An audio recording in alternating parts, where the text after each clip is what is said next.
Wow. Hey, you guys, hey, everybody. Thank you, YouTube. I'm here. 5:13 p.m. Pacific time, 8:13 p.m. real time. Thank you. Thank you. Where's the pause button? Subscribe if you're brand new. Leave a thumbs up. Click the bell. And all that good stuff.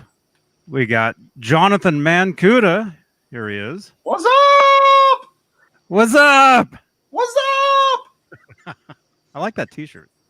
Well, I wore this T-shirt because it's got Vinnie Vincent on it, and this is the only way I could get in the same room with Vinnie, guaranteed that he'll show up.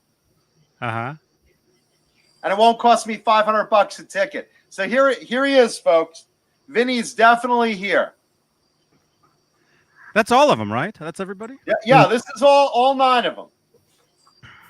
Wow. That's amazing. That's Eric Carr, too. You can tell by all the hair. Yeah. That's a pretty cool shirt. That's a great shirt, right? Very cool. Mike Neese, thank you for the gift, man. Hiya. And, of course, the one and the only, me. And Howie. Oh, look. You guys you can see Ned. Well, only his tail. There's Ned. Actually, he's not supposed to be doing that either. Ned. Hey, down. Nothing wrong with seeing a little tail. Yeah, they've been getting along great too. These two. It's amazing. Yeah, there's his tail. Ned, come here. There he is.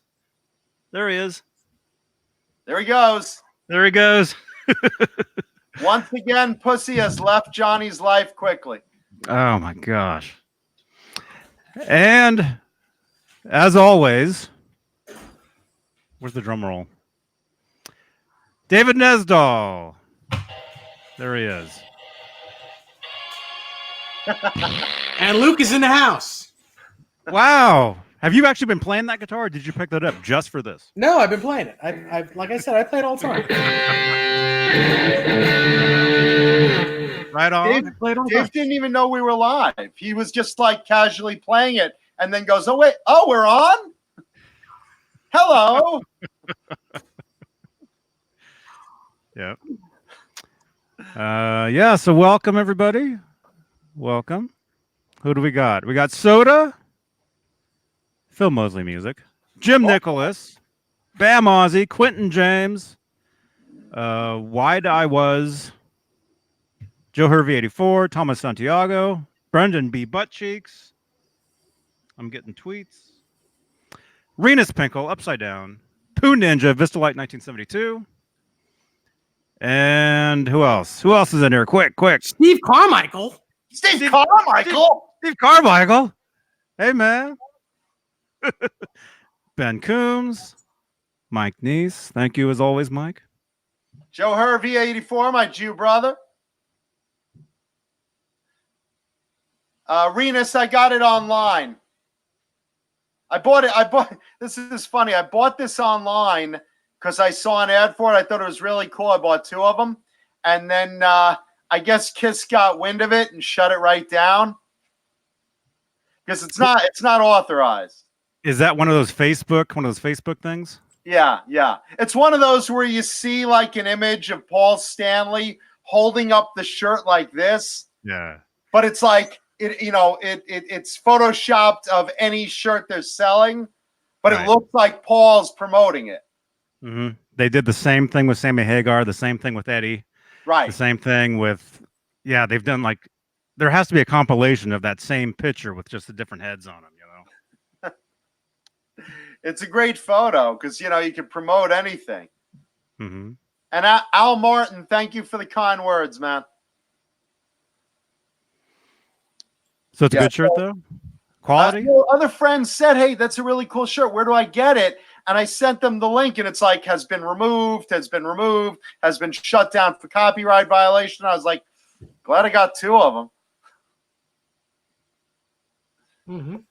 Yeah, because, I have authorized Kiss shirts, and what it is Gene and Paul want to promote the current lineup of the band so that they get the lion's share. They don't they never would put out a shirt Oh, with Vinny and Bruce and, you know, anyone they'd have to pay royalties to. That, you know, they wouldn't do it. Obviously, you want to promote the current version of your band. You know, I don't blame them. I mean, that's the way it is. so that would never be an official shirt with every face on it. No. No, they'd have to pay everyone on here. They'd have to pay you to wear it. They don't have to pay me to wear it. I'm happy to fly the KISS flag. And holy Hannah, Upside Down just donated $5. Dude, Wow, Upside Down, man. that's what I make all month. Upside Thank Down. you, man. That's very sweet. Upside Johnny, Down. put that toward the making the show better every week. Yes. Better and better. Because it can't get worse. Wow. Not on Tuesdays. I've made sure that it can't get worse on Tuesday. We already have a thumbs down. Thank you, Jeff Kiesel. Thank you. Oh my goodness. Wow. Echo. There is an echo in the house. Yeah.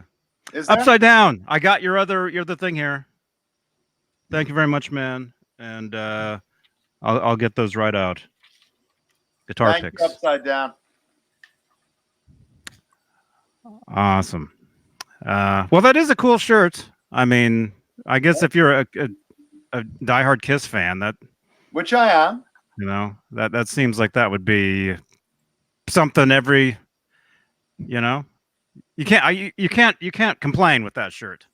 No, listen, Everybody's you're not there. missing anyone here other than maybe like Bob Kulick, you know, behind the scenes.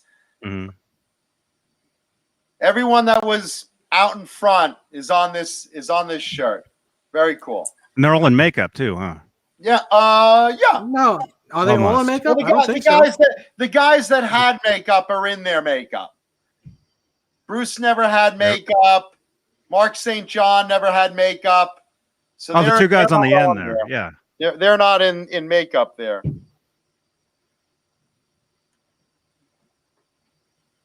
That's crazy. There we go. You know what you need to find, John? You need to find you need to find Bruce Kulick's "Tears Are Falling" Charvel.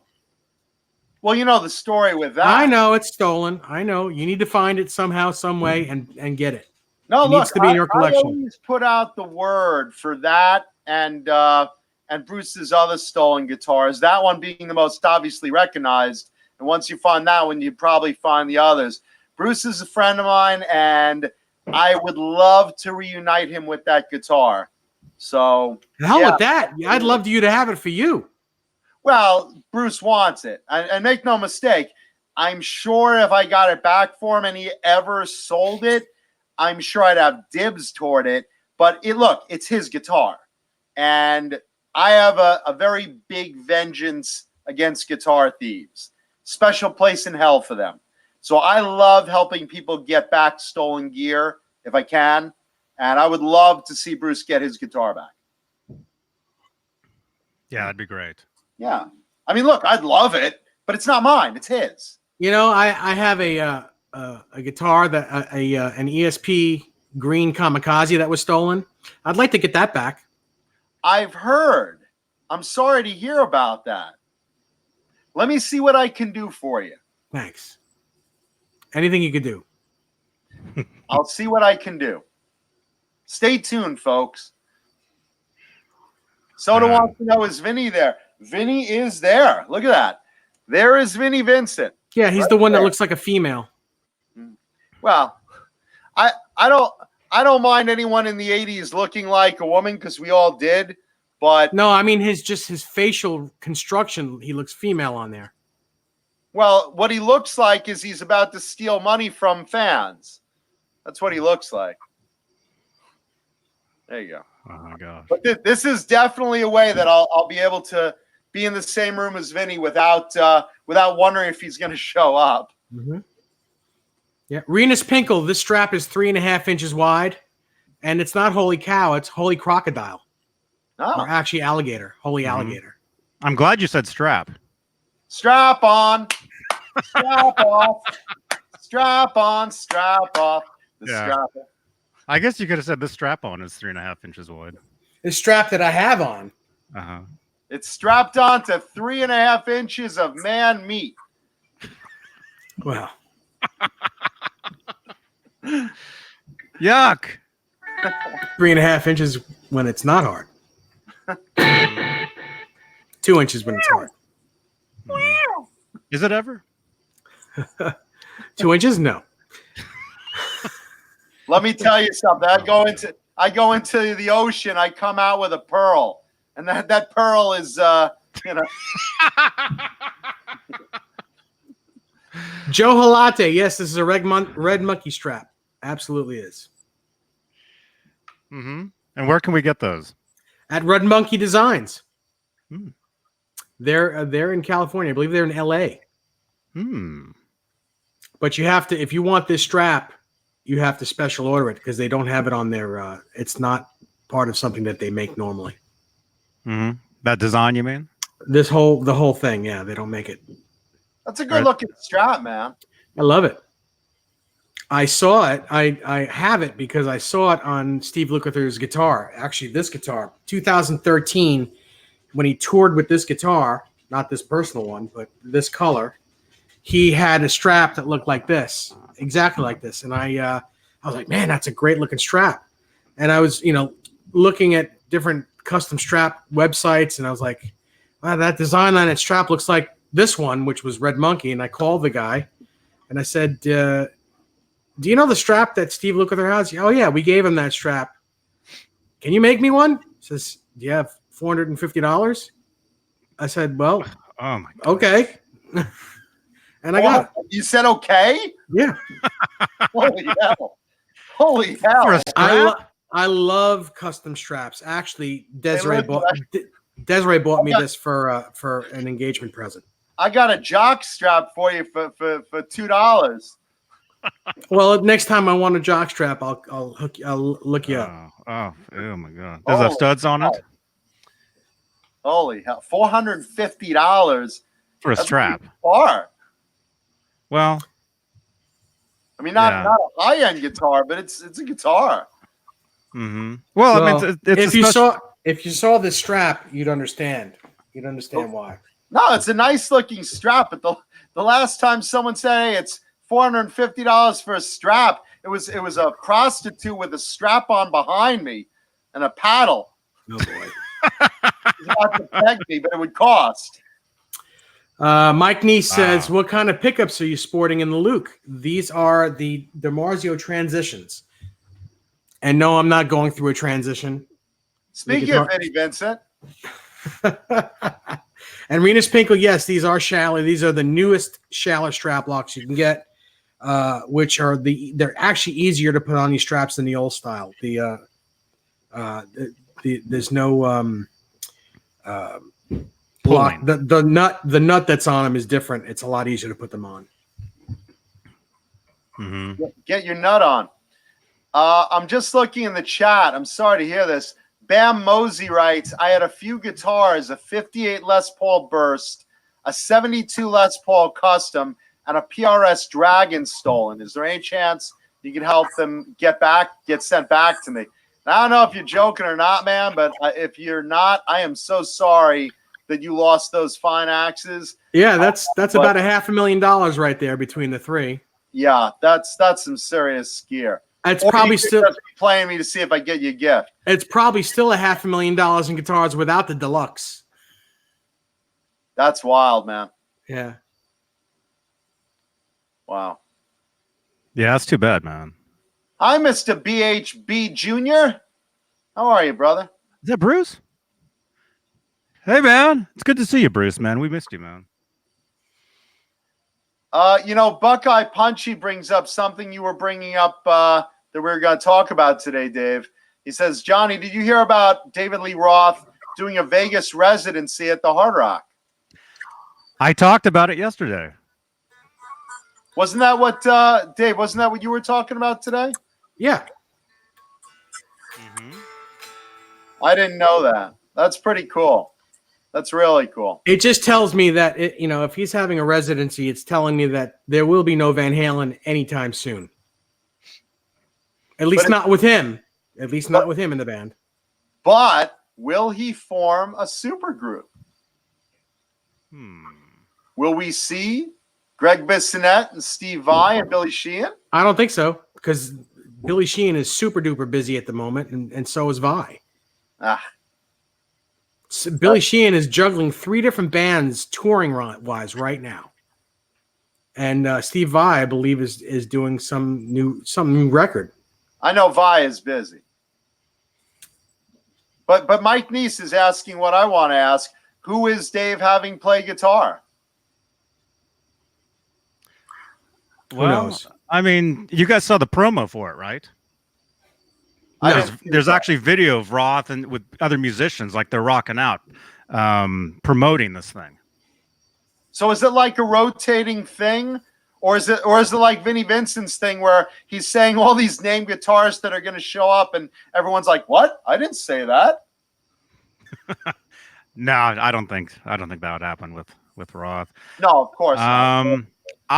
What I would think, here's my guess, is that it's probably just background musicians, and of course Roth is like the main, star of the show, and let's say if a certain musician can't make it, for certain shows, because there's several shows. There's shows in January, and then a bunch in, was it March? There was like a whole bunch of them. I don't know. I would think it's Roth, and then whoever he hires behind him. So you can probably see different musicians depending on the show that you go to. That'd be really cool if you had That's what I like would rotating guitarists. Mm-hmm. I tell you one thing though, it'll be super boring if the band is like behind the curtain or like really behind Roth, because No. I can't go to a Vegas. show just to see Roth. I just can't do it. Dave's like 20 feet behind the stage, you guys, and then turns the lights low in the back. Yeah. No, it's Vegas. It's Vegas. Face. So it's gonna be a huge production. Half Definitely. Face says 2 guitar players, Roth says. Yeah. That sounds cool. 2 guitarists. Welcome, Sean Zimmerman. Yeah. Yeah, welcome. Yeah, welcome, man. I don't think it's going to be any name musicians that you guys all know. I think it'll be, like I said, just backup musicians is what I would think. We'll be backup vocals. Because Ron John brought up a really good point. Roth, he's having a hard time hitting notes nowadays. Nowadays? Wow. Having a hard time hitting notes in 84. Listening to that Running with the Devil with that original recording, that's a hard one. It's all in the production, baby. Yeah. You know what I heard last night? I don't know how I came across this stuff, but I found 2 soundboard 1979 shows, Van Halen. Really? It was pretty cool. One of them was better than the other, too. Actually, I posted the great one in the Discord, actually. So go to the Van Halen video section in the Discord, Johnny Beane Discord, and you can find the video. And it's, like I said, it's just audio, but it's soundboard, and I've never heard a soundboard 79, and it's very cool. That's got to be wild. It is. It's awesome. It's awesome. I'll send you if you're not in the you're in the Discord. I don't know. I was talking to you that one time. Remember that Sunday morning when I was sitting there eating the eggs and the. Is that the Discord where it was like you, me, and Amanda, and like 4 other people, and you were eating eggs? Yeah. I'm in there somewhere. That was the Discord. Send the link to my Facebook anyway. I got to hear it. Okay. All right. It was awesome. But yeah, we'll see. Hello, fellow rockers. Love you all. And we love you guys. Fucking A. Yes, we love each and every one of you. The first F-bomb in 19 minutes. Mm-hmm. Was it the first one? Yep. Yeah? Mm-hmm. Do you guys have like a deli counter where it's like a digital sign with a cord, and every time I drop an F-bomb, it's like, ding, 39? Yeah, there's got to be somebody out there making notes. That'd be really funny if it was like Tipper Gore in her old age at Mancuda. Another F-bomb.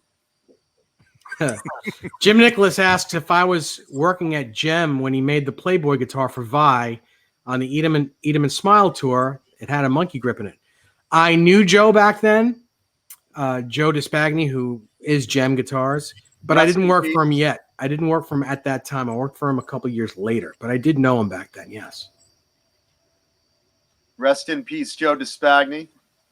Mm-hmm. Great guy, man.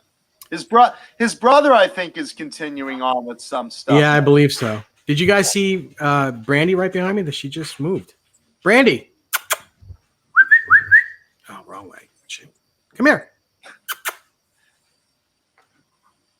This reverse camera thing is driving me nuts. Me too. Yeah, she went inside. Does she get into the cat's litter? No. Buffet? No. Yeah, we have to keep the door closed. We have a certain like this. The door's open this much because Howie keeps going in there, and it's.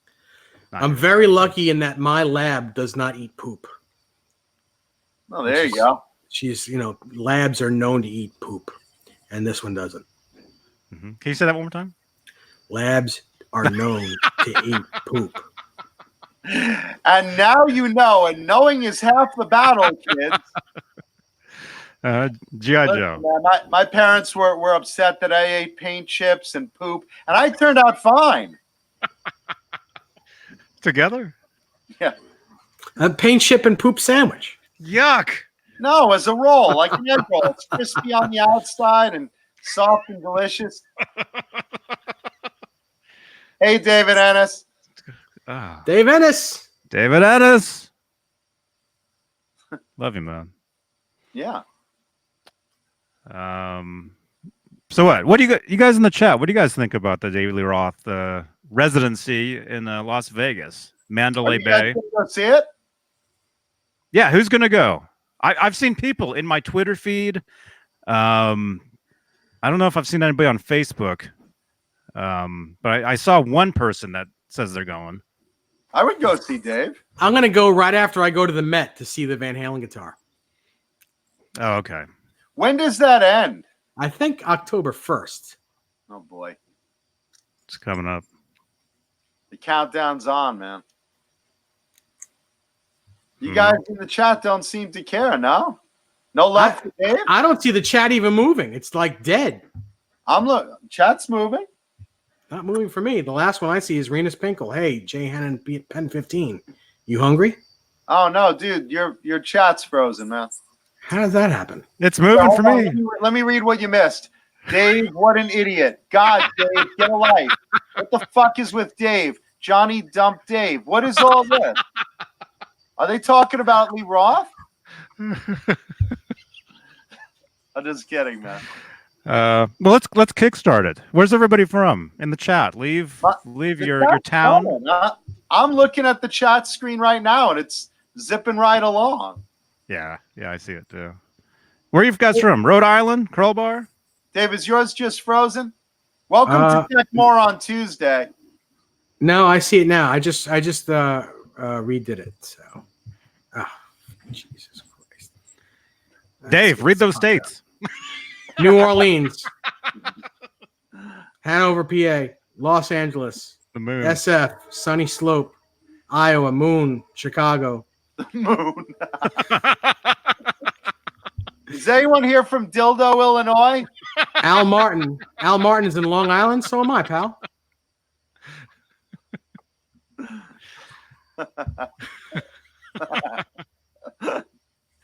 There we go. It's moving now. Yeah, it's moving. It's flying. Moving its ass off. God damn. My mother's womb. Welcome. Are you a new viewer? You can hear us in there? Holy crap, it's really moving. Yeah, it's really. It stopped with Fruitcake Tony. Oh, there it goes. Well, that's when you ask a jillion people where they're all from. Mm-hmm. All right, the chat's moving. We can move on. Yeah. Nerd Halen, are you in line right now?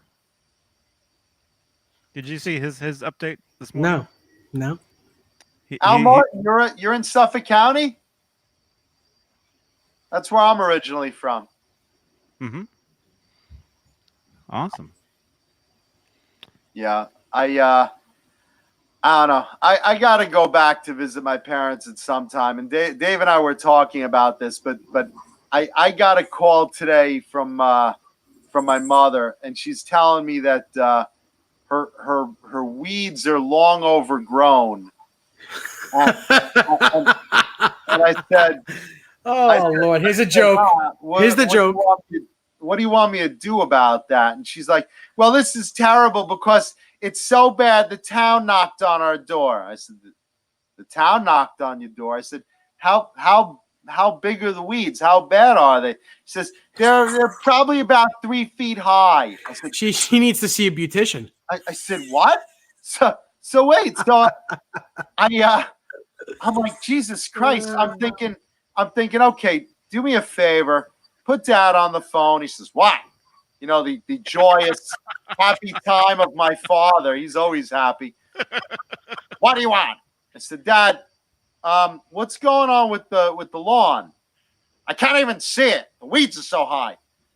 I said, okay, well, do me a favor.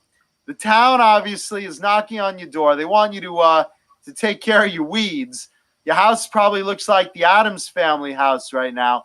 I said, go get a price. And I'm thinking, yeah, you know, they'll get a price and call me back, and, you know, I'll surprise them. I'll pay for it.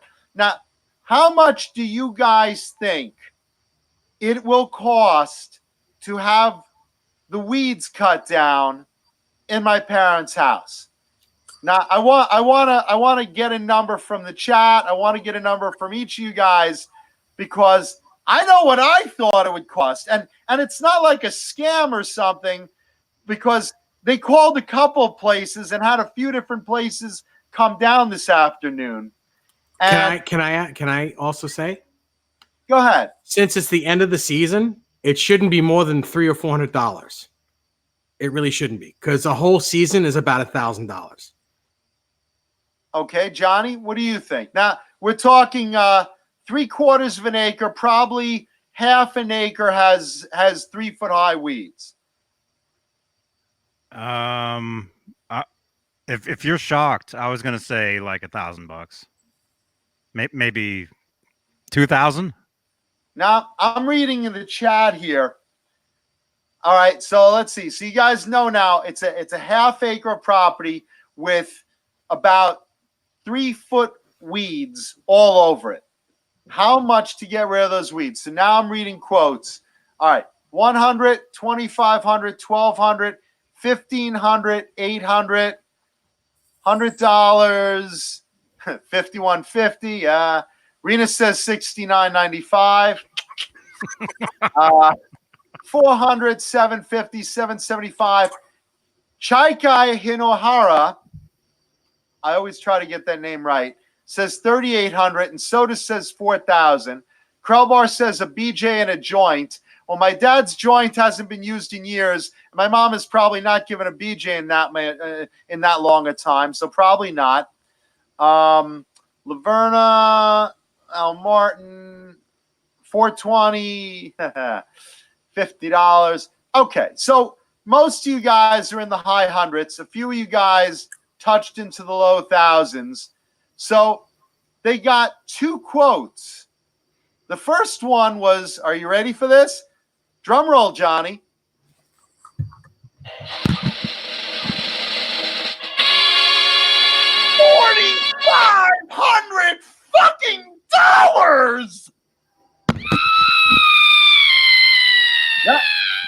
That was Mom, is that you?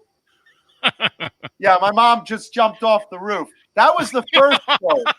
Then the second quote came and said $3,000. So my head's blowing up, and I'm thinking like, okay, they're gonna say like, $500.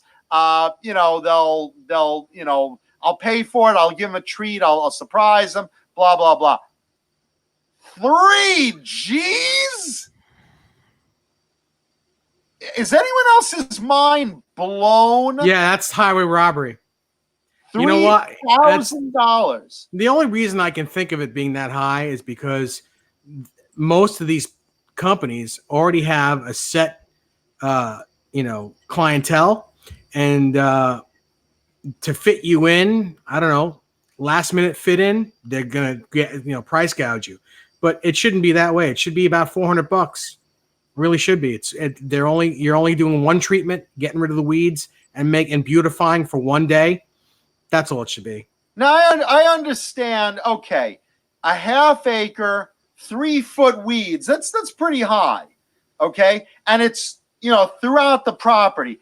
I get that it's not cheap, but 3 G's. Yeah, that's I crazy. Understand something. It's like this is the town saying you got to do it ASAP. So I'm like, this is why I was asking if you knew anyone on the island that's like, a friend gardener, because I'm floored. I'm floored. Yeah, and make no mistake, if I had time, I could fly down there and, whatever, I could, take care of it, but like over the course of a week probably, because that thick, it's like, I got to walk around like death with a fucking, machete and, shit like that. No weed whacker is going to take care of that in like a day. But it's like my head just blew up. Yeah, that's insane. Yeah, and that nerd Halen is why you turn in to hear about my parents' lawn problems. So, and by the way, my mother called me with that number, and my parents called me with that number before we went on the air. And of course, the last thing they said to me is, "Well, John, do me a favor. Don't talk about that on the air." So, lawn talk. Yeah. Yeah. So now we know that John doesn't do what his parents ask him to do. Yeah. I was going to fucking be a mensch and fucking pay for it. And now it's like, holy shit. Maybe they're scamming me. Maybe they're like, do you think he'll send us money? He'll probably send us money. All I have to do is sell one of your guitars over there and take care of it. I'm probably going to come back. There's going to be nothing there. I'm like, what? Mom, Dad, where's my guitars? Well, there was the property taxes. Then your father, he had that thing with his leg. Then, of course, your father needed a weed whacker to take care of the mower. But then when he couldn't take care of the weed whacker and the mower, he had to hire people. And that cost a lot of money. And then, of course, the window is leaking. So we had to sell a guitar for that. Yeah, I think my parents are scamming me. I could fucking, holy shit, I'm ready to like pull a risky business and open a brothel out of their house. Mm-hmm. Yeah, Tube Supio, if he was going to sell that skyscraper gem, it would come to me first. Oh, yeah, that's Dave's. Yeah. If it ever went bye-bye, that would be Dave's. I'd sell whatever I have to sell to get that guitar if it ever came up, only because I have history with that guitar. Yeah, I have immigrants over here in Hollywood that would drive down 30 of them in a pickup with lawn mowers and weed whackers, drive all the way to New York for that guitar. So we clean up the lawn, you give us the guitar, the skyscraper. Yeah. Believe me, they'll get the whole family going down. Wow. Yeah, so Renus Pinkle asks for pickup suggestions for an Ibanez RG450. Yeah, I would go with DiMarzio PAF Pros. They're pretty much the pinnacle of the Ibanez pickup. I love that pickup. Or you can go with the newer Evolutions if you want a little more high end, a little more oomph. But I personally like the PAF Pros. Yeah. Fruitcake stuff. Tony wants to know what guitar I'm showing tonight. It's too early to show a guitar, man. I have one. I have one guitar. I got one. A little later on, man. A little later on. So, John, were you talking about the front yard or the backyard, or was it both? This is the front, the side, and the backyard. The side yard. The side yard. You know that one of the neighbors. I know exactly why the town came over, because one of the neighbors just like renovated their whole house. It looks terrific, and they're like living next to fucking Herman and Lily Munster.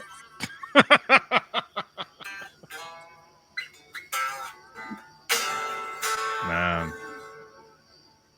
Fruitcake Tony wants to know if there are any hints. So does Jim Nicholas.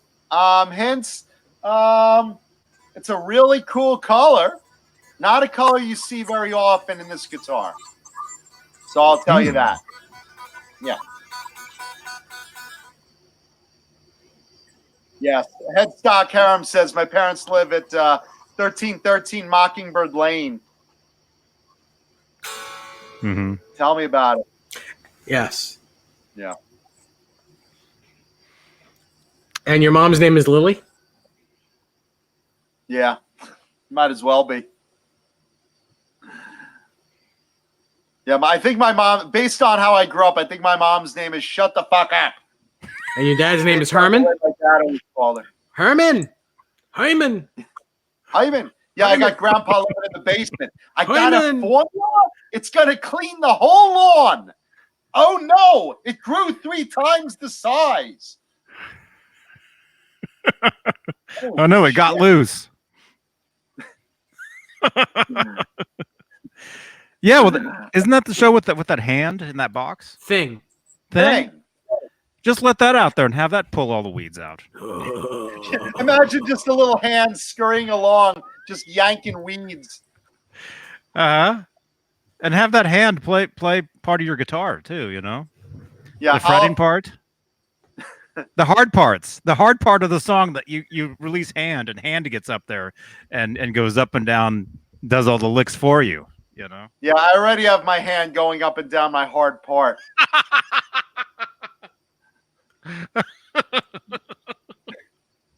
Yeah, the Munsters had Spot. They had that big dragon living under the stairs, breathing fire. Mm-hmm. That's pretty cool. You know, the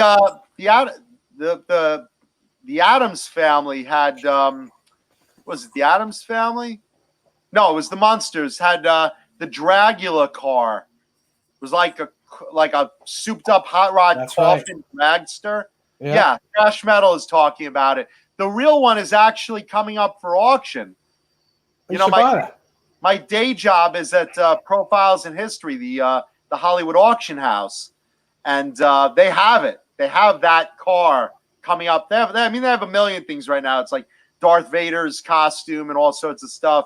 But like that Dragula car is coming up for auction right now. I should buy it and put it on my parents' lawn. You should buy it and put it in that bedroom. Do donuts. Do donuts. I'll rip up the whole lawn. Nicholas wants to know, did I ever meet Eddie Munster, Butch Patrick? I think I met him at a con we both appeared at. I'm pretty sure, yeah. Ernest Eason says 2 Mexicans, a weed whacker cost $100 and 1 case of beer. That's what I do out in LA, man. I swear, if I was out there, I'd be out there with a machete, just Indiana Jonesing my lawn. Mm-hmm. My head's gonna blow up.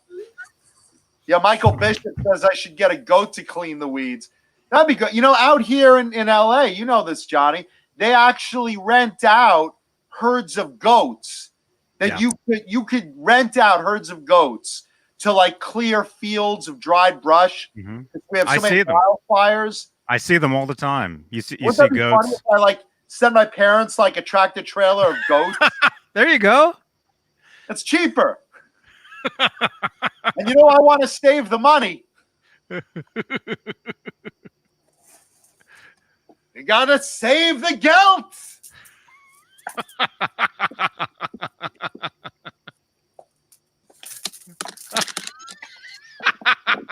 It's a real Jew you got there. They're all pennies. Were they all heads up? No. Face down, ass up. I mean, tail up. Yeah. Yeah. Yeah. You know what I'm gonna do for if the town could just hold off another 2 months, I'm gonna tie candy to the weeds for Halloween. Let the little urchins in the neighborhood come over and take the candy with a weed. Let them earn it. Wow. That's what Gene Simmons does. Gene ties candy to his weeds so the kids pluck his lawn. Man. So what? So we're done talking about David Lee Roth, I guess? Yeah, we're awfully Roth. You know what? Let's actually talk about Gene because Gene has a business seminar coming up. I don't know. Is it in LA or? I know there's like some big business seminar, and Gene is like the guest of honor, explaining how like marketing, and branding, basically what he did with Kiss, is going to be a big thing. And I don't know, man. I think that would be kind of fun to watch. Would you guys go see that? What is he going to charge? $500 a head?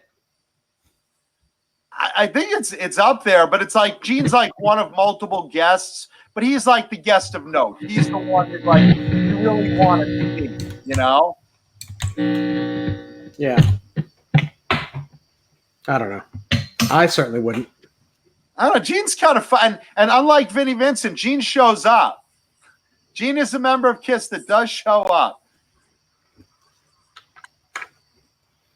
It's just not my bag. I wouldn't go. That's not my bag, baby. Is that in October? Do you know what I'm talking about? I think either September or October, John. You see it? Gene Simmons. I'm looking at the Gene Simmons and Gary Vaynerchuk live, Los Angeles tickets. That's it. Tuesday, October 15th, 2019. It's an event. I mean, it's something. Yeah, no, it's a whole business seminar. Oh, I got it. Yeah. It's read the description, Johnny. It's several different people. Gene Simmons and Gary, I can't read his last name, live in person, Los Angeles. There's a whole bunch of different people. National Achievers Congress, the Ultimate Wealth and Achievement Summit, in a one-day mega event of top strategies for success in 2019.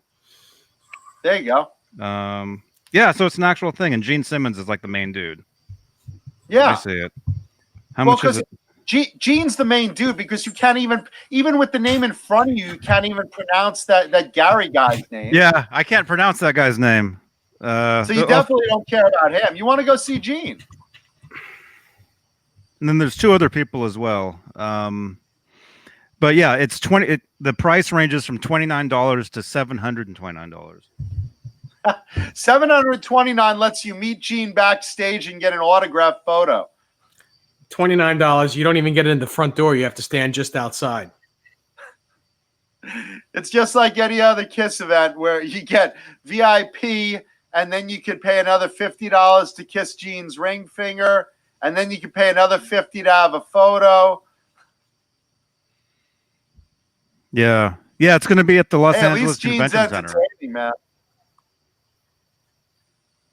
Mm-hmm. And what do you get for the 27 versus $750? What's the difference? Probably a gift bag or something. It actually it doesn't. Gene's face on a tote. Let me see. I'm going to click on this. Tickets. Okay. Here's the different things. For $29. Okay, this is the gold ticket.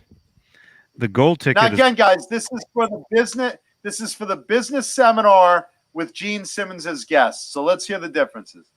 Okay, so for $29 plus a $3.40 fee, you get the event workbook, Tony Robbins video course, six steps to success, and then for $89, that's the VIP event workbook. You get priority check-in with that one.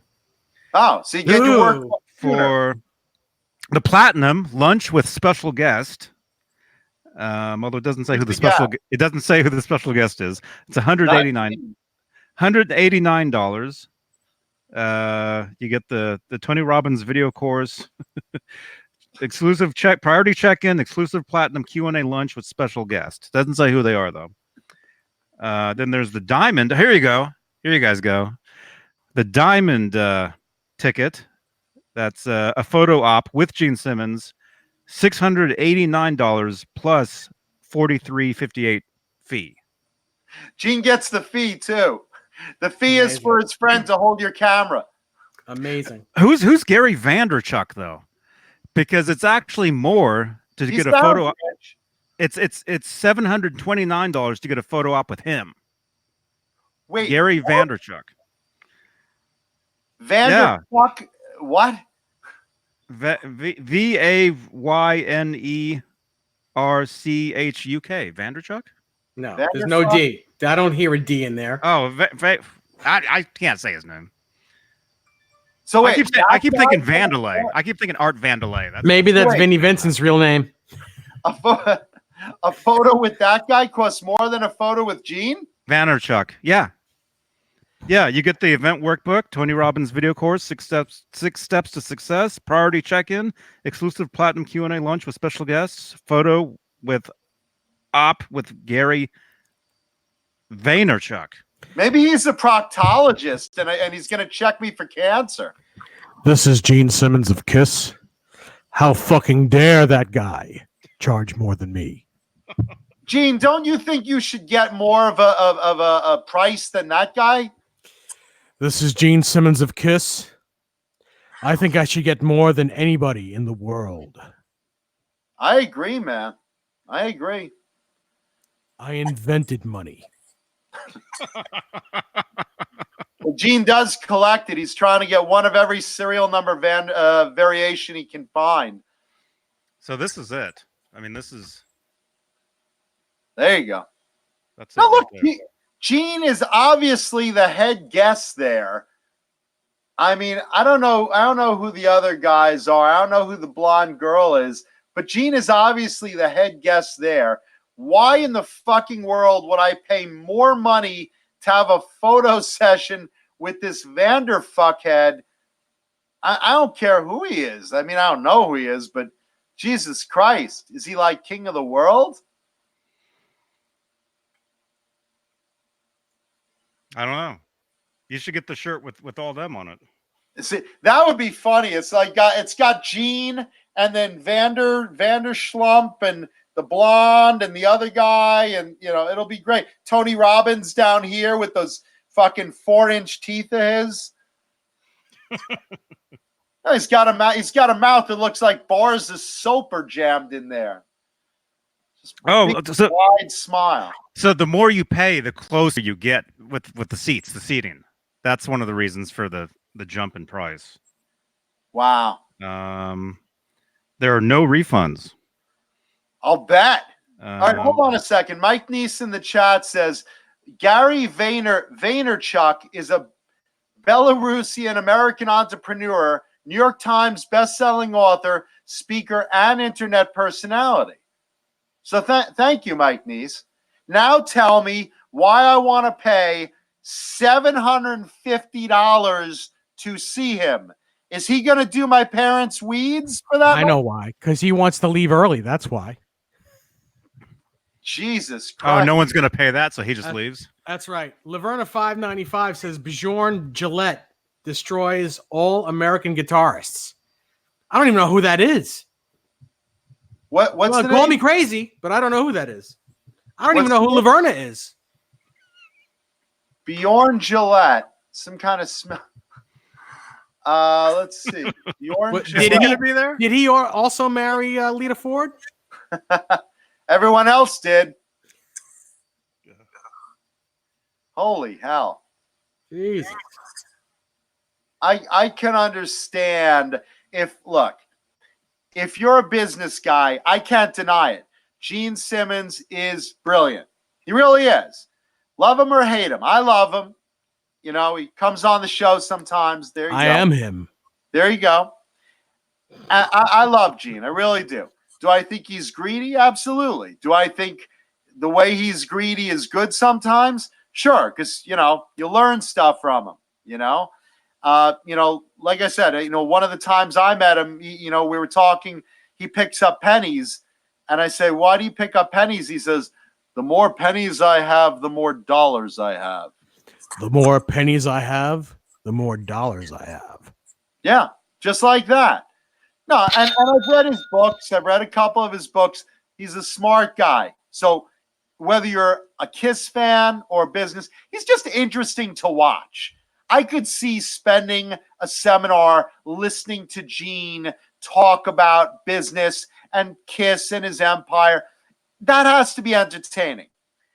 I can't understand, though, Gary Vaynerchuk, the chairman of VaynerX, the modern-day media and communications holding company. That's right. Active CEO of Vayner Media.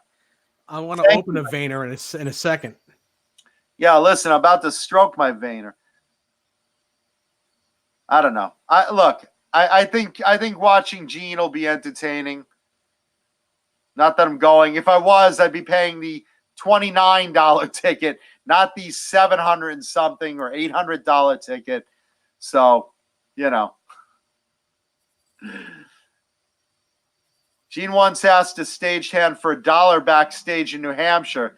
The guy reached into his pocket and gave it to him. Yeah, he does that trick. That's a Gene thing. Gene says thank you and walked away. He just does that. It's a goof, but he makes $1 every time. It's pretty funny. Janice Lala, we love you. Hey, See you later, Janice. Janice. Bye, Janice. Thank you. Watch the rerun. Yeah. So that's Gene Simmons. You calling me rerun? No Roger, no rerun, no rent. I do be Raj, which do be you be. Jimmy Bitter says, it's the Bugs Bunny, can you spare a nickel gag? I remember that. That's pretty funny.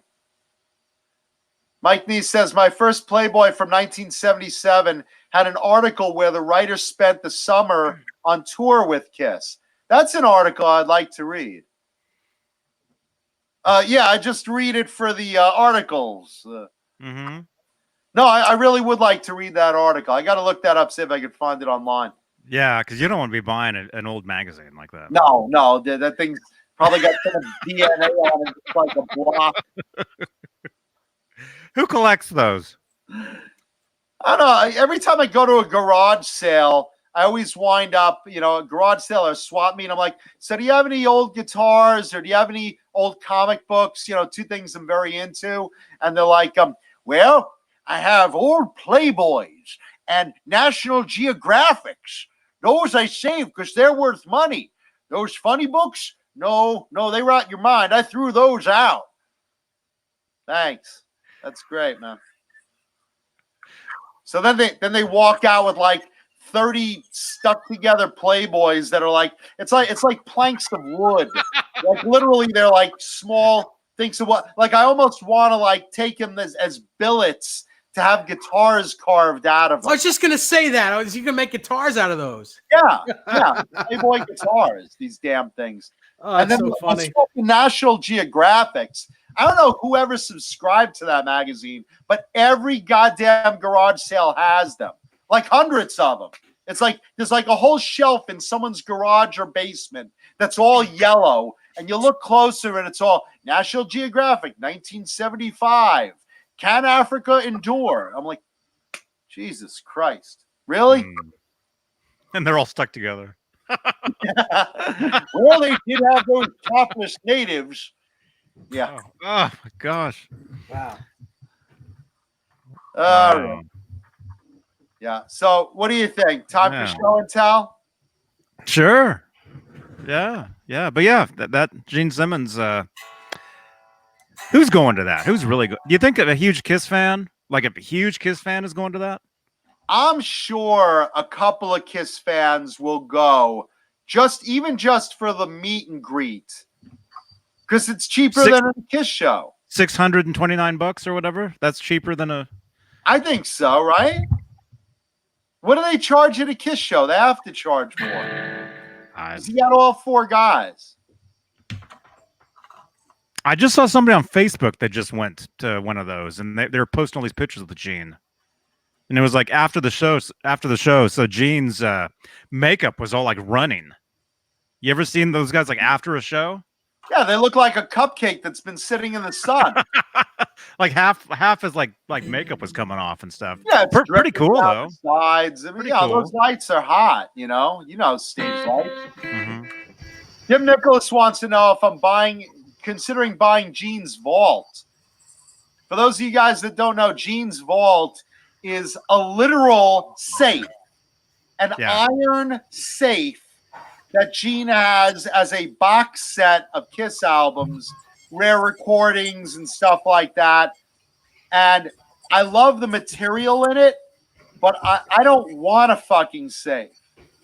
I'll buy box sets if it's got like some cool new material and stuff I don't have, something I want to hear, something like that. But I don't want a safe, a big fucking safe that weighs like hundreds of pounds. So yeah, no, won't be buying that one. Mm-hmm. Soda wants to know if this is Ben's EVH Wolfgang. No, actually, this is mine. But Ben does have a really beautiful new EVH. I think his is doesn't have a trem. His is a stop tail piece. That's a pretty top, man. This is a great guitar. This is my 2009 USA arch top, quilt top. Beautiful. Matching headstock. Do they usually have the matching headstocks? Yeah. Well, the white one I think has a black headstock, or the ivory one. The ivory one is a black headstock. But yeah, all these colored ones have matching headstocks. That's pretty, man. Yeah, thank you. Mm-hmm. So, John, did you know anybody that got the vault, or do you know anybody who did the thing where Gene comes to their house and presents it? First of all, how much is that? Because I know that's thousands of dollars. Is it what? Like five grand? I think it's $5,000, right? The vault is $5,000, I think. But no, to have Gene deliver it. Was it $50,000? How much is it, Johnny? Rena says it's $25,000. Is that still going on though? Because listen, if you offer Gene $25,000, he'll be there with bells on for dinner. Gene Simmons vault. 25. Meet Gene Simmons, $2,000. And you can maybe they lowered it, and just the vault itself is $1,500. Wow. You can order them. No, meet Gene Simmons, $2,000. Hey, Brett McCord. $2,000 to meet Gene Simmons. You and one guest will meet Gene Simmons after. Oh, this is after the show when Kiss plays in your city. Quote. Yeah, so they actually have to be playing at a show. You have to go to a show. So that's picking it up backstage. Jim Nicholas is saying 50 G's for him to come to your house. That's what I thought it was. Mm-hmm. It doesn't look like they're doing that anymore because this was a couple years ago, right? Oh, I'll bet they Gene were doing this. I'll bet Gene will do it. Yeah. Gene, what do you think, man? Would you come to my house for 50 G's? Gene? Would you really pay it?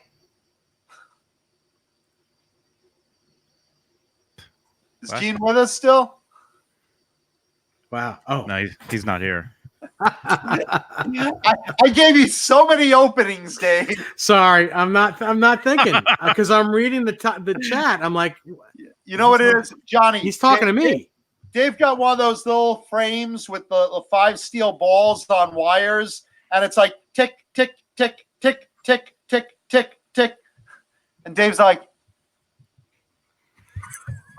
This is Gene one of Simmons those of little Kiss. birds that goes for the water. Yeah. This is Gene Simmons of Kiss. Fuck you, Mancuda. Hey, I wouldn't come to your place for $100,000. Gino, 50 grand, he'll come over to my parents' house, play a concert, and pull out their weeds. Or he'll blow the fire over the weeds and get rid of it. He'll spit blood on the door. My mom will open the door. Oh no, not again. Fruitcake Tony wants to know if I know Mark Cantor. Mark Cantor from Cantor's Deli. Is that who he means? Yeah, just the vault is 1,500. Yeah, it looks like this is what's currently going on. So you actually have to go to one of the shows in your city. This intimate, and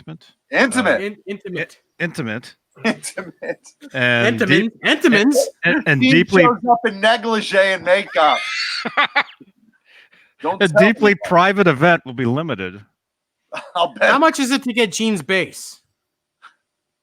He sells those. I think he sells them after each show. Yeah, he does the Van Halen. He'll sign a bass and sell it after the show. I think Paul does that with the smashed ones too. Hey, Brett McCord. Hey, Brett. It says Gene will present and sign your vault book. So there's a book in there, I guess. Yeah, there's a book in there. Oh, complete with it has 11 CDs. So the CDs are in the book. I thought it was like a picture book or something. He will also sign 2 of your personal items, but no instruments. my cock ring and my Johnny Beane fleshlight. And you can take you can take photos with Gene with your mobile device. It says. Wow.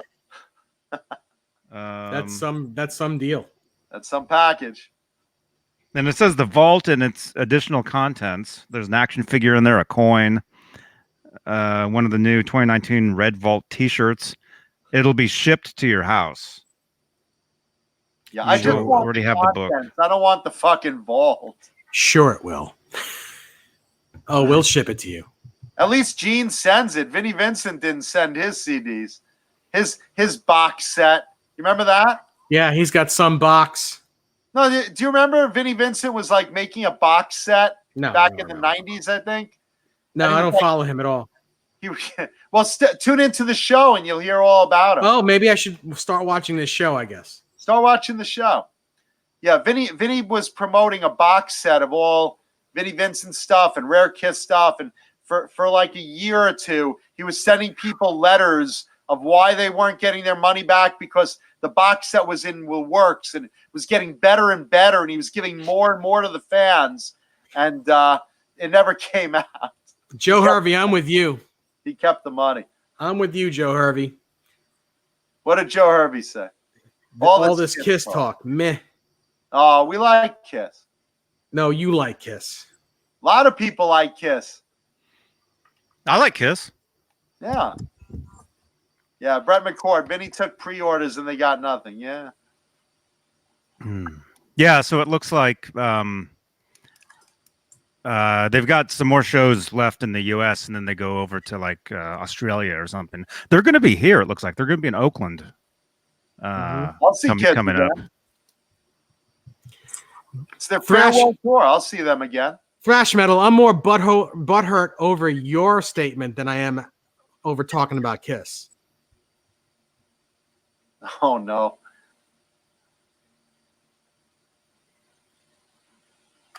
Well, Kiss is hard rock and metal, so they get a subject. They get some talk. And again, it's relevant. Current events. Gene's coming to town. Gina Claus is coming to town. Yeah, I'm surprised you know how to spell the word narcissist. Fruitcake Tony says Vinny owes a lot of people a lot of money off that box set, but not me. Yeah, no, he does. He'll never pay it though. And someone else also, I missed it, but someone said Ace Frehley will be your best man at a wedding for $6,000. Dave, you know anyone getting married soon? Yep, I do. That'd be really funny. Is that true, man? Ace Frehley will be your best man for $6,000. That's kind of fun. That's all I need. Part of that's true. Yeah, I heard something about that. I heard something about that too. That's kind of fun. Crowbar says, yeah, but it has to be an open bar. Yeah. That'd be really funny if you had a drunken Ace Frehley stumbling about your wedding in the reception room. $6,000. Yeah. Neanderthal says he'd give people away at their weddings. If it was Gene as your best man, he'd probably sell people at your wedding. He'd be fingering selling the people. bride. Man. Yeah. Catch the garter in his mouth with his tongue. That's right. Brett McCord will show up at a wedding for $6,000. Maybe you'll have Brett McCord as your best man. I already have one. That'd be really funny if I told you I would do it. I was never asked, but I told you I would do it. What, be my best man? Yeah. I appreciate that. Yeah. I said I'd do it. I never got invited to do it, but yes. I said I would. Well, you got invited to the wedding. You're just Yeah, not. It just made sense that my best man is my best man. He's been one of my best friends for the last 10 years. I was just shocked that I was invited to be a bridesmaid. I mean, I'm flattered because I guess that my wardrobe matches the theme, but I'm fatter. No, I'm flattered. Hey, John Boulware. Hey, listen, when I hit your wedding buffet, man, believe me, I'm getting my money's worth. I'll be fatter. Technical question from Headstock Harem. Can I put a D-tuner on an FR1000? Would it work good and perfectly in tune? Well, it depends. It won't work if your bridge is floating on a guitar. I'm not a big fan of the FR1000. Some of them are good, and a lot of them are not good. So it's you have at least a 50-50 chance of it being good. This guitar came with an FR1000 on it, and this is USA made, and it was a piece of garbage, so I had to change it and put a German one on. That's a German one? Yes. Renus Pinkel, all Floyd Roses are overseas. The good ones are made in Germany. The FRs are made in Korea. The FR1000s, that is. Nazi bastards. And also, I just saw in the chat, Josh Lama says, can you guys recommend a delay for the Van Hagar Aeratone? I'm sorry? Can you guys recommend a delay for the Van Hagar Aeratone? I mean, really, you can use any digital delay will do.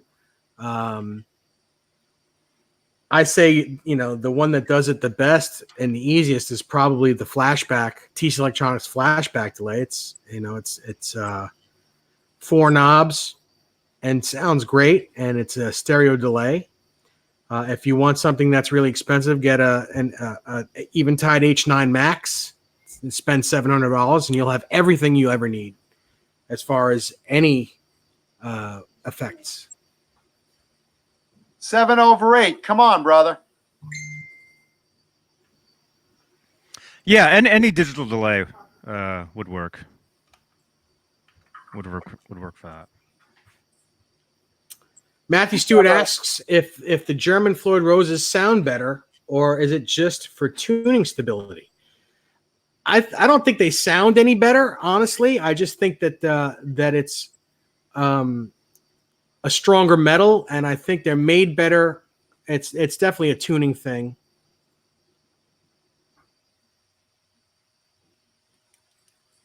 Mm-hmm. Ernest special guest Ernest coming Eason on. says, "Dave, wake up! What am I missing?" He wants you to like Kiss, obviously. Yeah. Fruitcake Tony says the only beef I have with Kiss is in 2000 I drove all over the state of North Carolina thinking it was their last tour, and 19 years later I'm driving all over the state of North Carolina again. Nice. Renus wants to know, are FU Tone bridges just as good or better than the German Floyds? I love the FU bridges. Yeah, they're great. They're the same, very good quality. They just don't look the same. They look more like the Godot bridge, but they're very good. So the guitar I'm showing off today isn't a celebrity guitar. It's just a cool guitar. Just a rare color. Mm-hmm. Clear? Rare color. Not clear. Yeah, it's Clear. a water guitar. Clear's a color, isn't it? Well, they made clear acrylic guitars.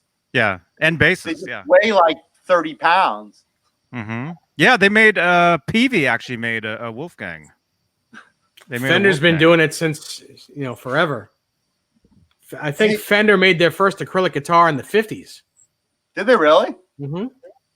I know in the 80s, BC Rich did it at one point. Or no, early 90s, BC Rich, which was Class Axe, did it at the time. And I remember picking it up and feeling like, what the fuck is this? It's like the tones sucked. The weight was like a really heavy old Les Paul, but in like a crappier guitar. You ready, man? What? Ready, man. Rita's Ready, man, Halen. wants to talk about Kiesel guitars. Yeah. Mike Neese asks me. Wait. Jay Hannon's here, you guys. All right. Jay Hannon. Jay Hannon. Standing ovations. Everybody with pants 7 on. over 8. Hold on, let me stand for this ovation. Nice.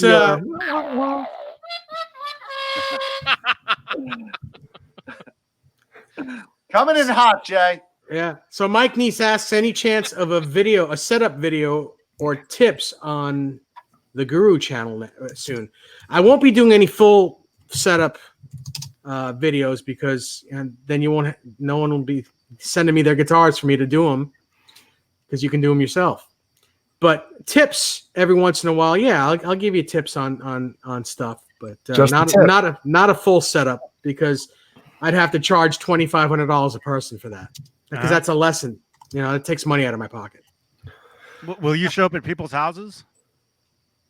For 50 grand. Like Gene Simmons. How much you charge for my parents' weeds, Dave? Dave Simmons. David Nesdall invented setting up guitars.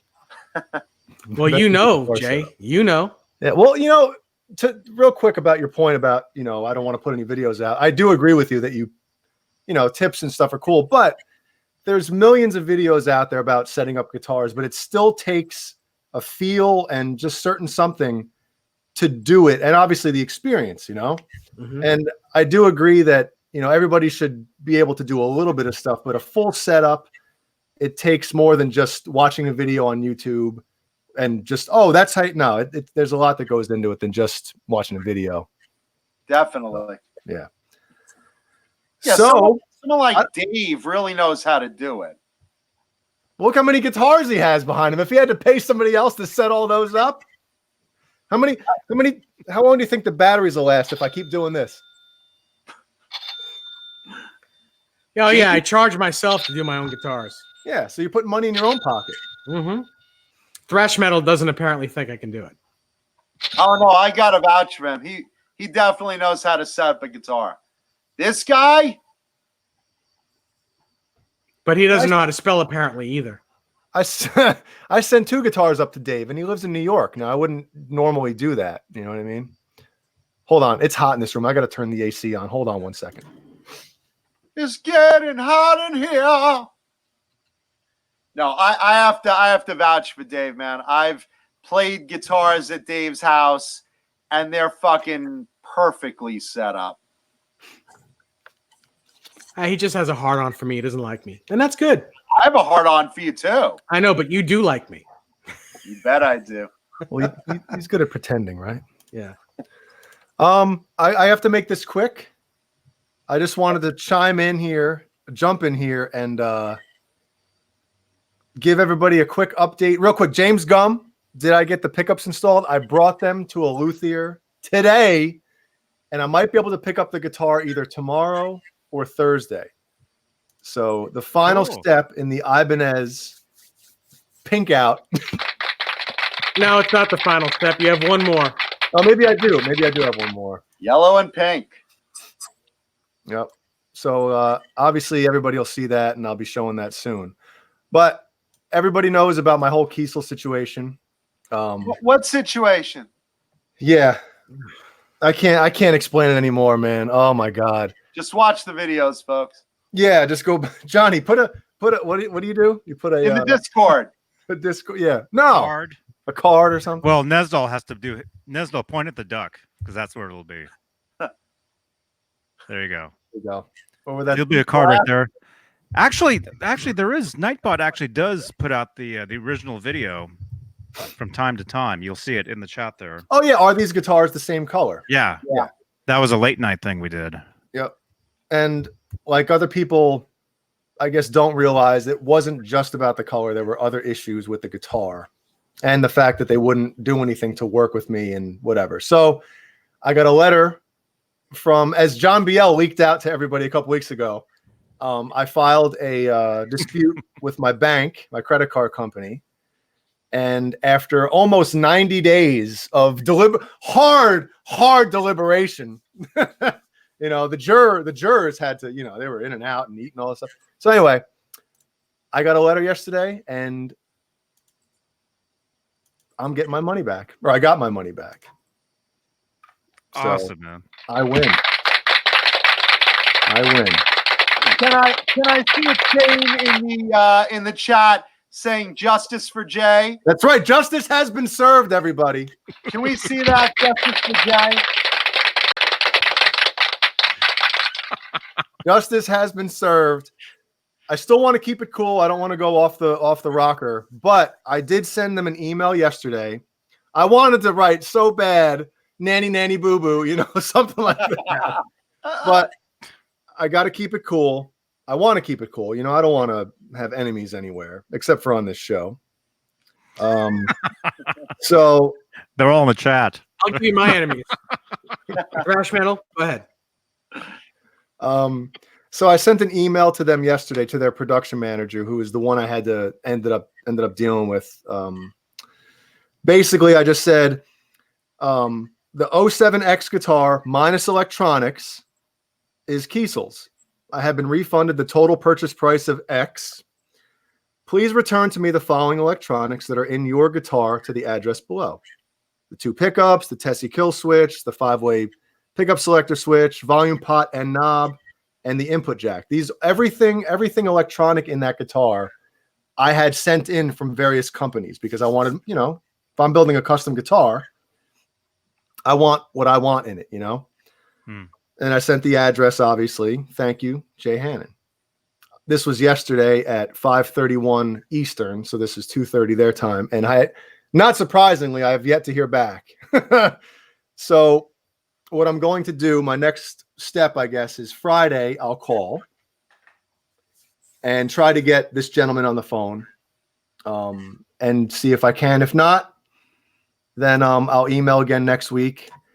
And if they refuse or don't respond again, I'll tell them that I'm going to be contacting the Better Business Bureau, and we'll go from there. Because it's my stuff. I paid for that separately, and it's in their guitar.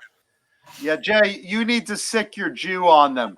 What's funny? Is get me the number, and then it was all your stuff that you paid for separately. Yet Kiesel charged you for what they would have put their stuff in plus your stuff. You know what I'm saying? Yes. Like, you had to pay twice for that stuff. You paid for it separately, and you paid for it again putting it in their guitar. Yes, there was an extra fee to have certain things put in. You know what I mean? Like the pickups, I didn't get their pickups, so I had my own sent in, and they charged an extra, I believe it was like $50 to put my own pickups in.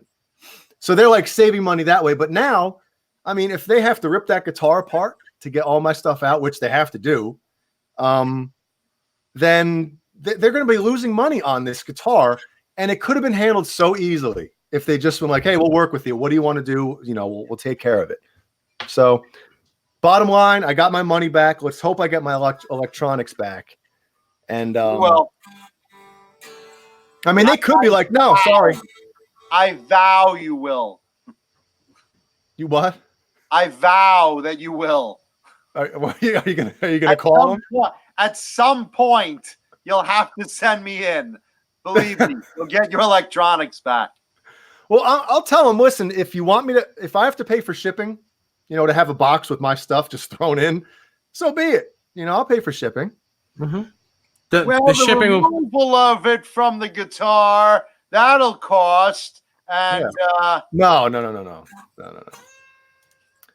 Showman Blue says, I can understand that type of charge. Yeah, I get it. I totally get, you know, because everything is done programmed, CNC'd and everything like that. So with their pickups and whatever else their stuff is, obviously everything's programmed. And so if they have to go in and change stuff or by hand route out a different, you know, spacing for pickups, I get why they would charge extra money for that, of course, you know. Mm-hmm. And it's their solder that's holding. Did you send your own solder in? No, well, they don't even know the temperature on their own solder because they blew. Yeah, that's another thing. Like they fried 3 or 4 Tessie switches before they finally got it. Actually, they didn't even get it right because when they sent it to me, it didn't work. Oh man! So I think they ended up putting 4 in total. And Rob from Tessie Switch is so great, where he didn't at any time. There it is, Nightbot. Complain to me, say, "Oh my God, Jay," you know. He just, you know, they even told him like, listen, we'll pay you for him. And I think he just kept sending them because he was like, hey, you know, whatever. There's the video, you guys. Rob's good like that. See, he knows how to run a company. Mm-hmm. This is why if you guys need a kill switch or supplies like that, you go to Tessie Switch. Mm-hmm. They back their people up. Yep. Well, I got to tell you, I was telling Jeannie when she got home from work yesterday, man, when I was opening that letter, because I knew what it was. As soon as I saw the thing on it, I was shaking, opening it up because like they've been charging me, or supposedly they were charging me a storage fee of $100 a month. Right.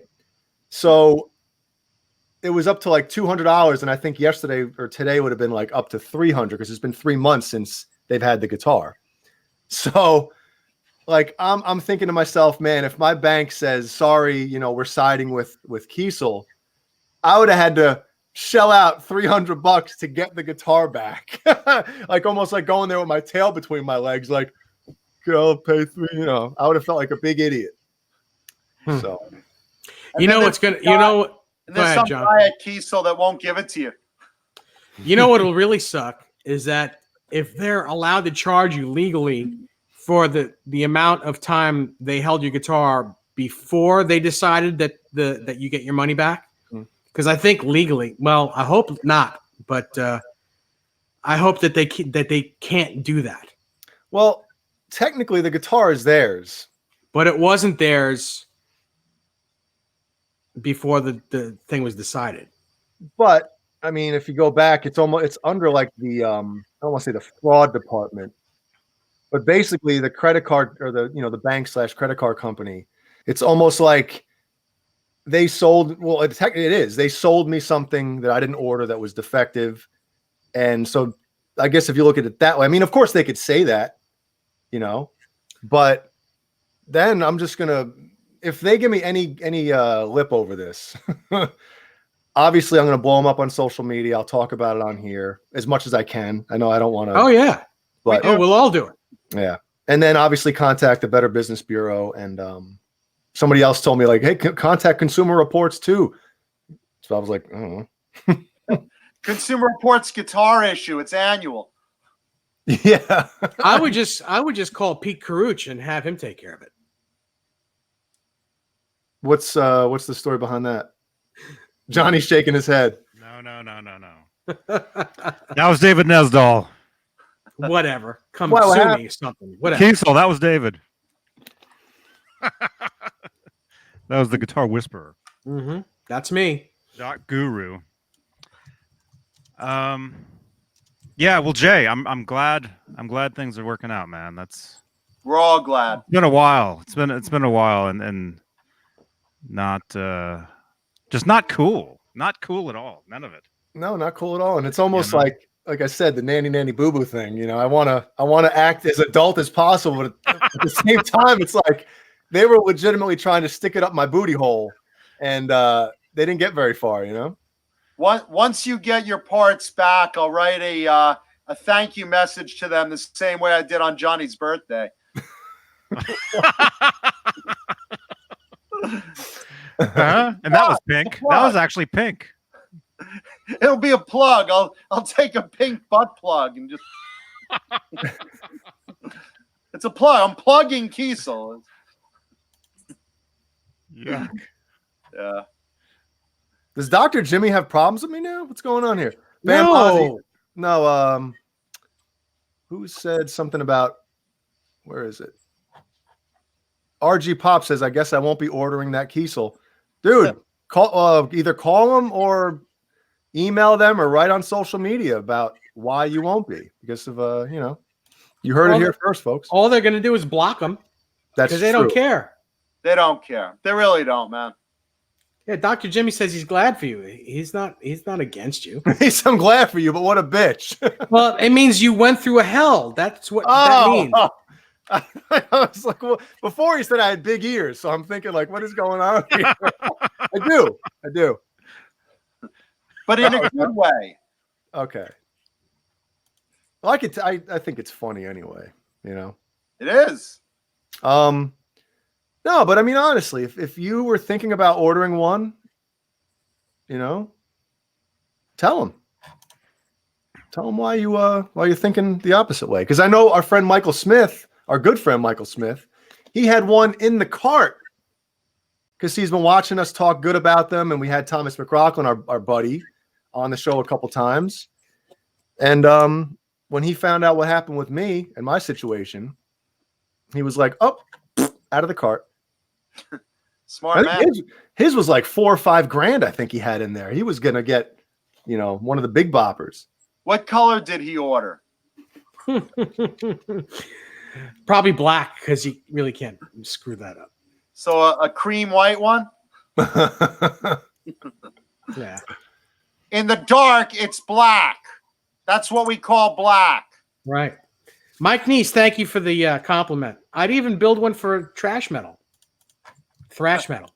Trash metal. Trash talking thrash metal. I love thrash metal. You can't call it. I do too. He just doesn't like me. That's all right. We don't have to all get along. As long as we respect each other here. Yeah. Kumbaya, my lord. Kumbaya. Jim Nicholas, dog boner pink. That is the color we call it. Well, I was talking to my brother-in-law today about it, and I was like, man, I'm gonna giggle my butt off if they have to send me my stuff back, and then they like put their own electronics back in it. They're gonna have I said, who's gonna buy a guitar that's that color? It's gonna sit in someone's office forever as this is what not to do. Yeah. Let's remove this color from our swatch. Yeah, and Bam Mosey, no, we don't want to sabotage them. We don't want to encourage fake orders or anything. We're all legitimate here. Fair is fair, legitimate's legitimate. We're just saying what Jay's experience was as we've watched the lack of customer service happen, and what we, just want to show what happens based on our experience. You may not consider ordering your own at your own thoughts. That's all. Not encouraging sabotage, nothing like that. No, don't do anything bad to them. Yeah. Or ordering and sending back. Don't do any of that. And to tell you the truth, they'll probably have no problem selling it because they'll paint right over that color with a solid color, and sell it to somebody. But There you I'm go. saying that's how easy this whole thing could have been. We could have avoided disaster. We really could have. And they would have had a happy customer who was on a guitar show that reaches a lot of damn people, you know, and they might not see it right now in their pockets, but maybe they would have seen a little extra in their pockets if they would have done the right thing. We all know people that were going to order a few guitars, at least 5 off the top of my head. Oh yeah. Yep. And I had already had them lined up. You know, I was going to get the one I ordered was a 7-string.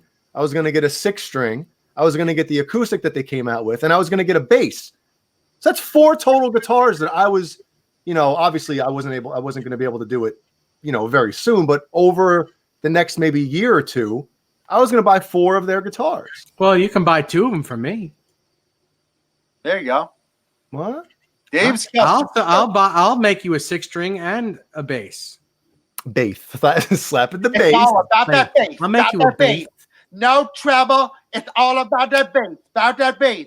Dave Nesdahl is all about that bass. About that bass. That's right. Yeah. Can you make a 20-second clip on this show, or is it just a minute?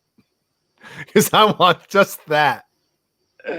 That's gonna be my ringtone on your phone. Oh man, Kuda's calling me. It's all about that bass. About that bass. Dr. Jimmy said that they Kiesel blocked him on their Facebook page. How dare they? A couple of people got blocked by Kiesel. Yeah. And Dan Mosey, no worries, brother. Shauna Marie Sings, welcome. She's been here for a little while. I didn't notice. Hey, Shauna. Thank you, James. James Gum. Well, Jason, I don't own any carbons, but I hear the old ones are pretty good. Jason Wade says, he asked me, what's a good 7-string guitar? Thinking of getting one to mess with. Well, Mike Taft said it best. He said, if you're going to get a 7-string, buy one from a company that's been making them for a long time. So whether you go Ibanez, I would recommend an Ibanez. Who was like the second hard rock guitar company that made a 7-string? I'd say Music Jackson ESP. Music Man, the John Petrucci 7-string. Oh, that's right. That's right. Probably That's the second best choice. Yeah. Schecter makes 7-string guitars. Holy Hannah. Thank you, Dr. Jimmy. Dr. Jimmy, you obviously are a doctor. You make that much money? But Jason Wade, I will tell you, depending on how much you want to spend, the Prestige that I have now, the yellow one, awesome guitar, man. Awesome guitar. Gorgeous. Yeah. And if you're going to buy a brand new one, if it's going to be an Ibanez, I would recommend one of the RG Japanese made ones. The universe that they make now is Indonesian, and I would prefer the Japanese RG over the Indonesian universe. Mm-hmm. Dr. Jimmy, thank you so much, man. You know the history of the 7-string? You know, originally they were like classical guitars. And didn't jazz musicians use them too, or something? Yeah, jazz boxes. Absolutely. Yeah, like gypsy guitars, 7 strings. And then let's see, the electric guitars. When did those start? Jimmy Carr? Jimmy Carr. Sorry, he just entered. I can't. Some things you can't resist, you know.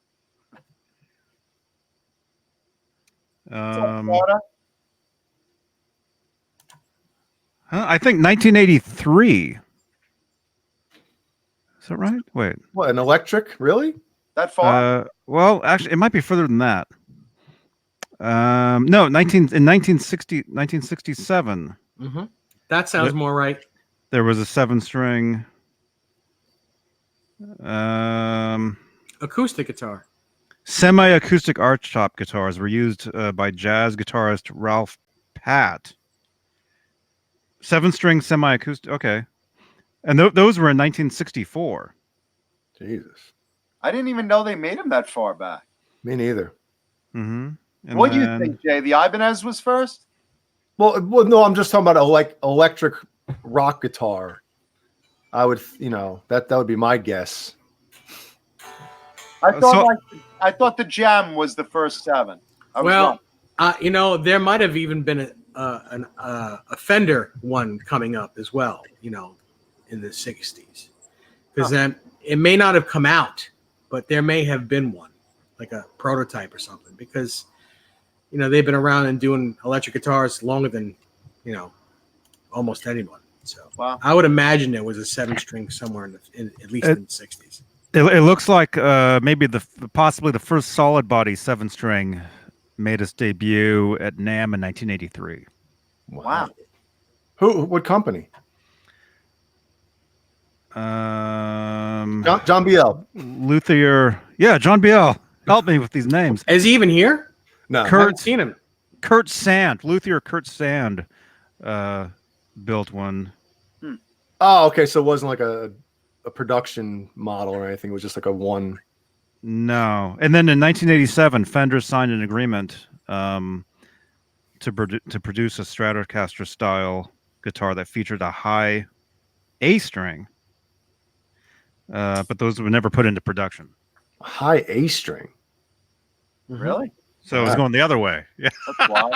Yo, what gauge would that be, man? It would have to be a 7. Oh my It would have to be a 7.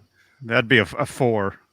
Yeah, just like a razor wire, man. What do you use? I use 3s.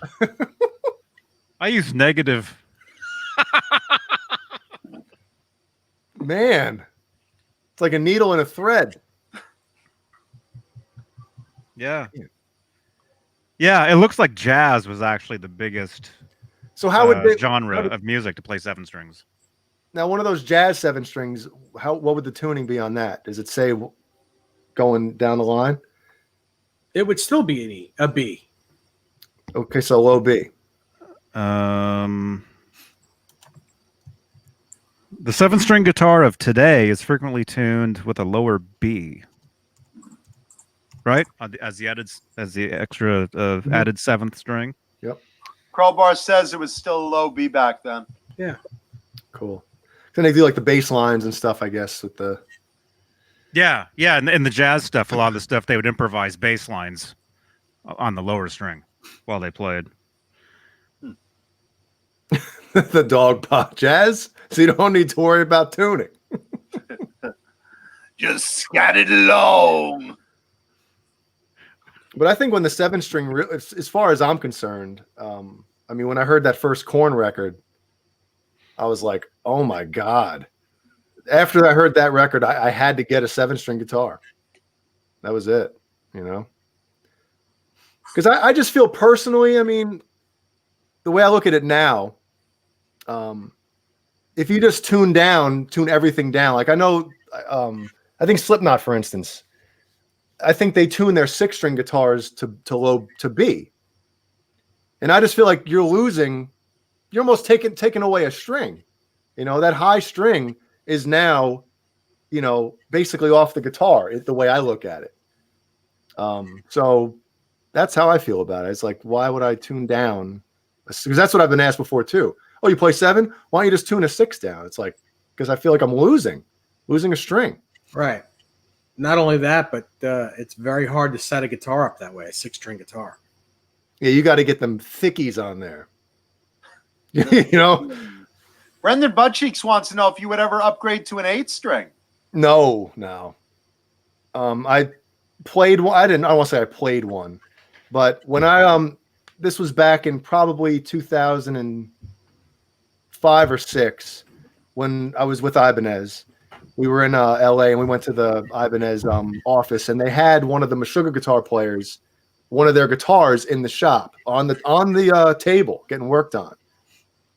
And I don't know if I don't want, but I picked it up and was like, holy crap. It's probably how some people that are used to 6 pick up a 7 and they're like, what do I do with this?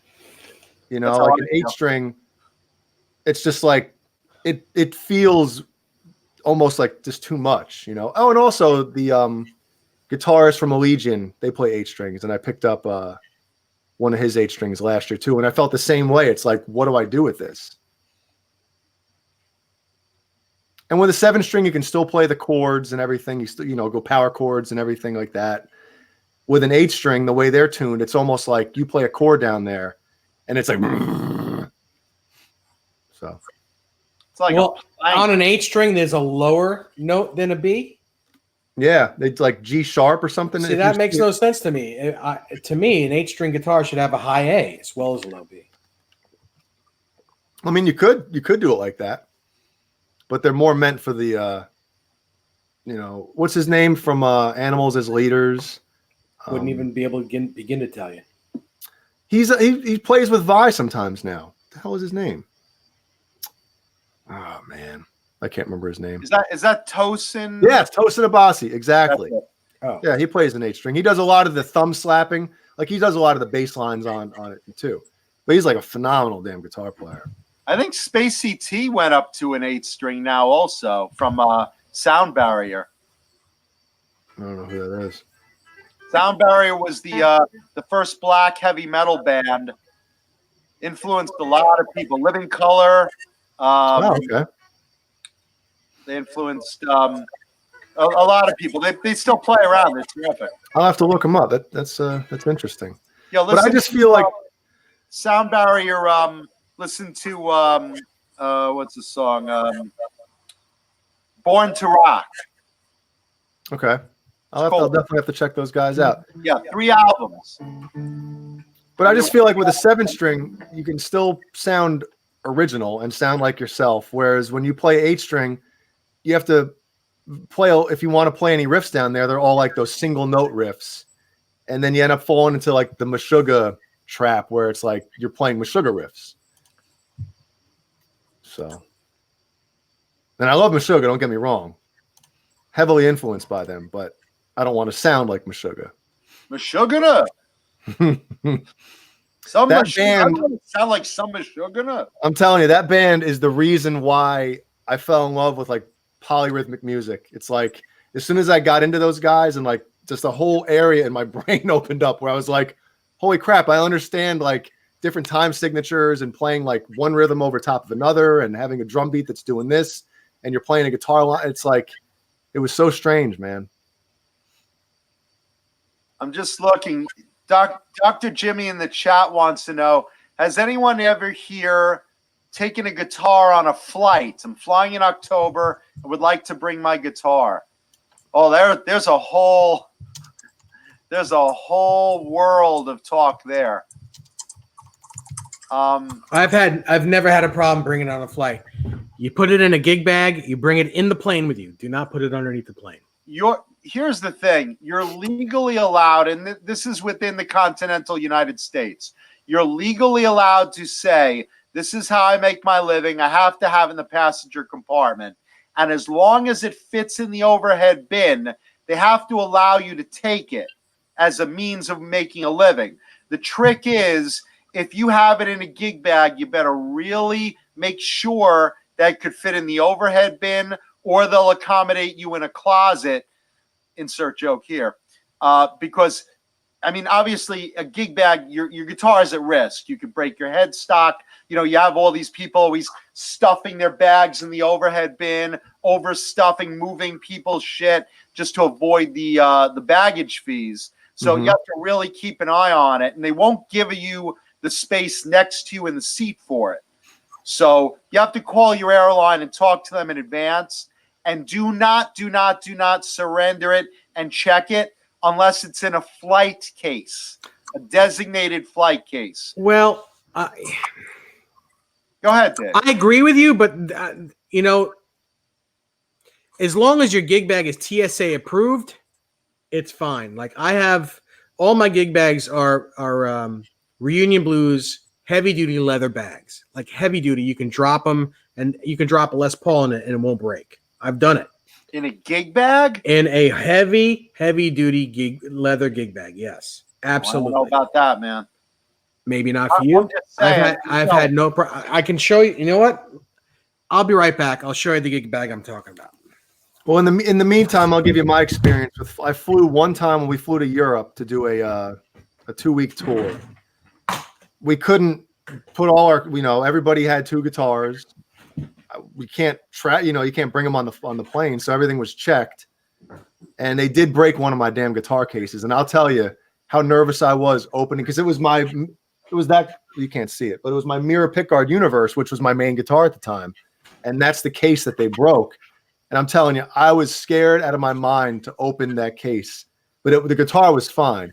But the only thing, I guess, and this might not matter, the only thing I would do, even if you bring it on the plane or have to have it checked, whatever, unlock the locking nut. I don't know why, but I would do it. For the tension. Here's the thing. If you check a guitar, first of all, if you check it, expect them to throw it. Expect that. Okay? And if your body isn't secure in that case that it can't shift around and knock the headstock to the front, you can expect that headstock to probably be broken. All right. So anyway, keeping that in mind, if you have a gig bag like this, this thing is super duper. Like it's very heavy duty, And super duper. and super duper. But it's still flexible. That's what she said. This case is about 5 pounds. It's I thought you were going to say it's about 47 pounds, this case right here. I've never had a problem. Fault. I've never had a problem taking a guitar in this case. I've had it checked with not with the luggage, but when you go down the ramp into the plane, they do where you check it at the very last minute. I've had it put with that, all my guitars, including a Les Paul, never had a problem. Never had a problem. But I think I did that once. The rest of the time, I've always taken it in the plane, and it's gone in the front closet or the overhead, or depending on the size of the plane. I'm glad you said plane. If you're bringing one guitar with you, right?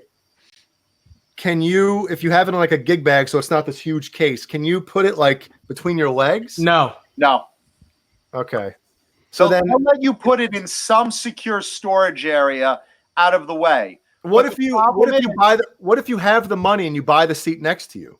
Because somebody else mentioned that. Buy the seat. Buy an extra seat for your guitar. That they would let you do usually. Mm-hmm. And Showman, I know it's putting it with the luggage, but it's putting it right at the top, so it's not stuck with anything. I don't recommend it personally. You don't have to. Even in a regular hard case, I don't recommend it. If you have to do it, you have to. I mean, Larry Mitchell flies all the time. Yep. What gig bags does he use? But even in a smaller, firm case, like I have a travel case that's like, it's kind of soft, but it's got a hard interior, and they'll let you take that as your means of making a living onto the flight by law. Mm-hmm.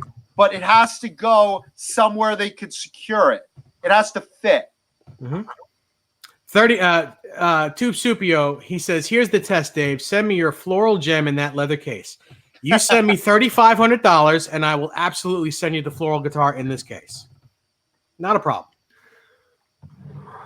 Well, gentlemen, have to remember, when it's in the overhead compartment, even if you close it and you're like, it's safe, you'll have some schmo come over with a backpack and try to jam something in there and bust your neck. Crunch. Yep. Yeah. Also remember, if it's in the luggage compartment, you're dealing with a totally different temperature.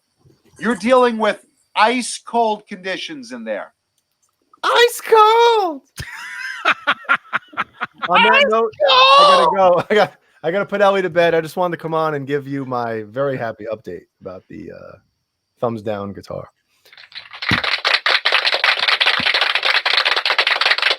I think some of that company's employees have been giving us some of those things. I'm looking at the How many?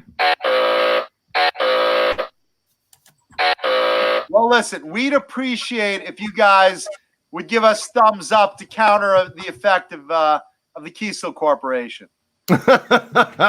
Everybody have a good night and great rest of the show. And I'll talk to you all very soon. Have a good one, Jay. Take it easy. See you Friday. Bleh. The great Jay Haddon. So I just want to continue on this luggage, guitars in the luggage thing.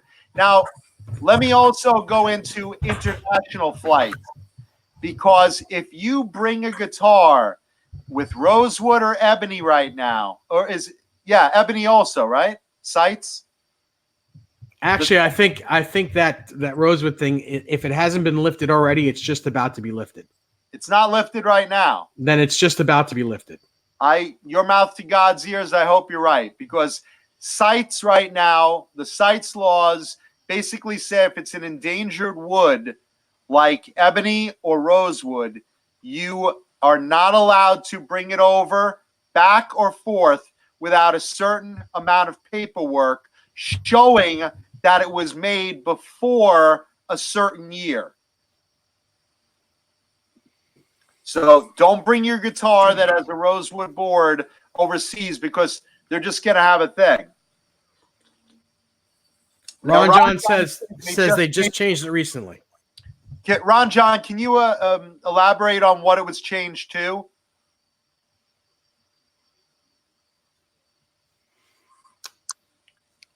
This was recently, right? Yes. It has to be very recently. Very recent.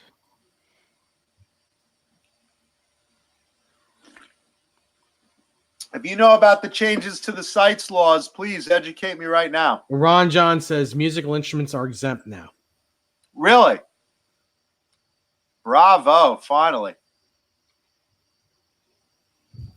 Half-Face says, so Dave, with the ban lifted, will manufacturers go back to rosewood? I would imagine they would. Probably. You know, the thing is, I don't think they stopped making rosewood guitars. I mean, you know, Nags makes rosewood, PRS makes rosewood. They use Indian rosewood now, not Brazilian. Well, Brazilian is still endangered. I think it was all rosewoods were prohibited from going overseas, not just Brazilian. And Gibson now is making Brazilian board guitars. Their 60th anniversary Les Pauls, the custom shops, they're all Brazilian rosewood boards. Wait a minute. Crowbar says, unless your instrument is Brazilian rosewood.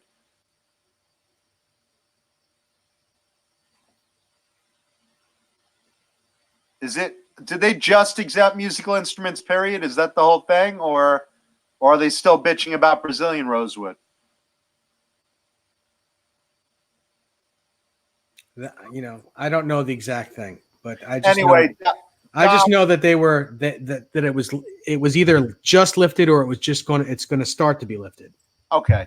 Doc, just to answer your question in one sentence, if you are able to keep it in the passenger compartment, do it and call out the law that you are allowed to have it as a means of making a living. If you have to check an instrument, please do it in a padded flight case specifically made for flight.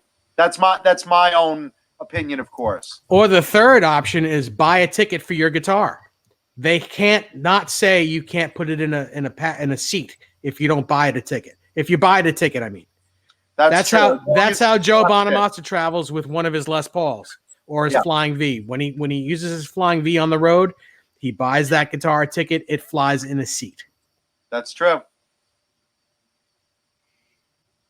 Mm-hmm. Yeah. So that goes. So let me do the show and tell, because we delayed it because Jay came on with good news. So today's show and tell guitar, boys and girls. I love Kramers. I love Kramer Pacers. I love Berettas. I personally like the ESP year-made ones, or the ones just before then, the 85, the shorter headstock bananas. But I really like the ones that ESP made in the later 80s, the pyramid logos, and I think they're really cool. They play terrific. And usually, I'm not much of a plain Jane guy, but this color just totally, totally grabbed me. So tonight's show and tell guitar, boys and girls, it's very, very cool Kramer Beretta in seafoam green. 88, 1988. Yeah. You don't usually see this color come up very often. That's beautiful. That's a guitar I'd own. Yeah, and I love the curves of the Berettas back then. They were really fat.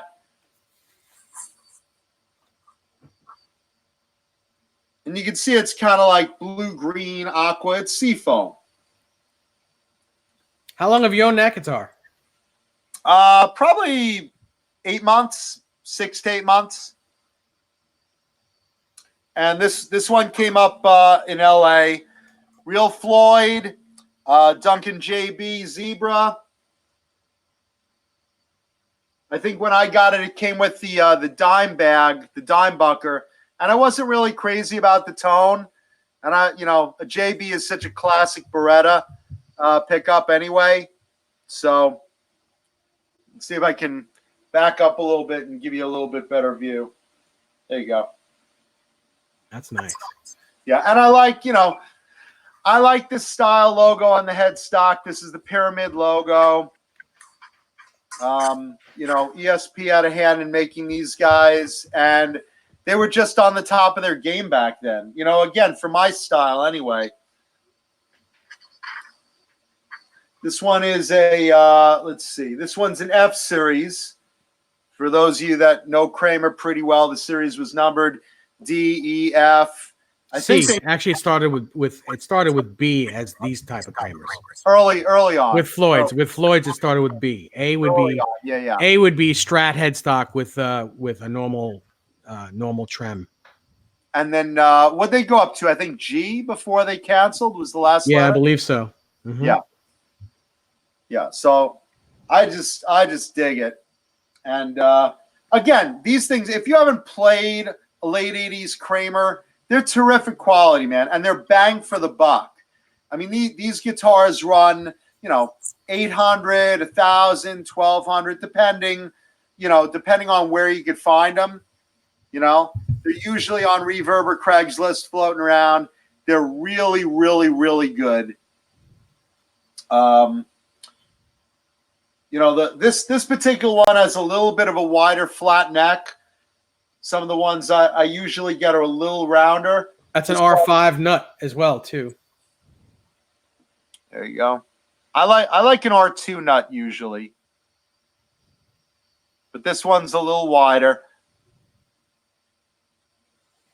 You can kind of see just how flat this one is. It's got some wear too. A little bit. That all ain't from me. Not in that short a time. That's cool. Yeah. No, I mean it plays nice. These things are really great. And again, solid as a rock, cheap, sound good. Total 80s rock guitar. I usually prefer graphics, but how often do you find seafoam? Not in this guitar. Not very often. No, never. I've seen like 2, including this. Usually you see those in like a Strat. Yeah, of course. But not in this color. But like I said, this one's a little wide, but I got used to it. It feels cool. Here's its father. There you go. What year is that, Dave? This is 1984. Okay. Now that's the banana headstock I like, 84, 85. Yeah. Because I have an 85 custom that's like candy apple red, just like your white one. Yeah. With that shorter banana headstock, because those necks are great. Yeah. This one was a custom order. It doesn't start with a letter. Mine was too. Yeah. Now the custom orders, the nice thing about them, can you show the neck joint by where the headstock is? Oh yeah, sure. Because you'll notice those were made a little different. Is that one cut across? It is. It's cut across and there's no volute. Okay. Because the other ones, the regular ones, were made by like 3 manufacturers. Mine's a one piece. And they were made by 3 manufacturers. I think one was like Sports something. Yeah, Sports. And then there were 2 others. And Lucido. yeah, and one of them, the non-custom ones, they originally had some glue problems with the headstock joints. But the custom ones were made really, really a little bit better on the neck and head. Yeah. Yeah. And this one also being a rosewood fretboard with a skunk stripe. Terrific. They just play great. I mean, 80s Kramers, if you guys can get your hands on them, bang for the buck. Really. What do you say, Dave? I agree. I love these guitars. These have always been my favorite guitars. These early Kramers have always been my favorite guitars. They're great. They're just great. Yeah. Yeah. Yeah. So that's today's show and tell guitar, kids. Green Kramer Beretta, seafoam green, very, very rare color. Very rare. That is a super rare color. Super Right. duper. Mm-hmm. Like I said, I've seen everything all over the place, and this is the second one I've ever seen. Actually, it's a possibility it could even be the same guitar. Mm-hmm. That's the first one I've ever seen. I've never seen one that color. No, because Go the ahead. one I saw was a photo online of someone in California who had one years back. This could even be the same guitar. It could literally be the same guitar. That's cool. Renus Pinkle says, "What's my opinion on the Kramer Pacer Classics? Are you talking about the newest ones? Yeah, he's talking about the new ones. I've only played a couple, and the couple that I played, and they weren't from this year, so I can't say anything about the newest ones that they're making. I didn't like them. They don't feel anything like this. They look similar to this. Even the Pacers with the beak headstock, they look similar to the real ones, like this one and this one, but they don't feel the same. They don't perform the same. And that's just me. And I'm not, again, I'm not being a snob. I'm just telling you how I feel about them. Is that how you feel, Nesdal? It is. James Gum wants to know if I still have a JB in my 5150 replica. Yes, I do. I have but mine is a vintage JB. It's like from 84, 85. Yeah, no, I like the vintage pickups too. Same thing. You want 80s tone? Get 80s pickups. Mm-hmm. I love the Pasadena Black, the Pariah. I love it. But I wanted that guitar to have an original version of the Pariah. The Pariahs, they're great, amazing pickups, and I have them on a lot of my guitars, and I'll still use them in my guitars. But for that particular guitar, I wanted something old in it. Yeah, I mean, I find myself hunting down a lot of vintage pickups, like on Reverb or eBay, just depending what it is, just so I have, an X2N from back in the day in black and one in cream, Bill Lawrence pickups, certain DiMarzios, certain Duncans. I like certain vintage pickups that I like to have on hand because I get a lot of guitars, and when I do, sometimes I just want to switch something out, Yep. Ben Gosling asks if anyone likes the DiMarzio Evolutions for hard rock. Absolutely. I've got a gem with them in it. That's awesome. That's a Vi's Evo thing, right? Yeah. Mm-hmm. It's a nice pickup. Let's see. What would be like some of your fave pickups, Dave? Johnny doesn't know tone. He plays jazz. I love the tuning in jazz. The DiMarzio AT1. I love that. I love the DiMarzio Transition. I love the. That's Vinnie Vincent's pickup, right? No. Very funny. I love the Pariah Pasadena Black. The Duncan JB I like. I like the Duncan 59 as well. There's a lot of them. There's a lot of pickups that I like. I like the DiMarzio 36th anniversary a PAF. That those are good. Mm-hmm. And I love old, like old 50s, Gibson PAFs, the originals. I like them because they, with those, they're usually very wound very low, very low. And you get to hear the sound of the wood of the guitar. It's not just the pickup, but you hear the wood of the guitar. I generally like a low impedance pickup. I like mine wound as tight as a camel's anus. Just saying. Let's see. Pickups that I like. I love, and again, we're talking vintage ones. For me, it's like 80s stuff. X2Ns. Love those. DiMarzio Super Distortions. I've been recently into the Super Distortion 2 because it's less muddy, and I really like that tone. Let's see. Duncan Distortion is really nice. Duncan JB is kind of classic. It's a little boring, but it's still cool. I like the distortion a little better. Let's see. Bill Lawrence BL 500s. I like those.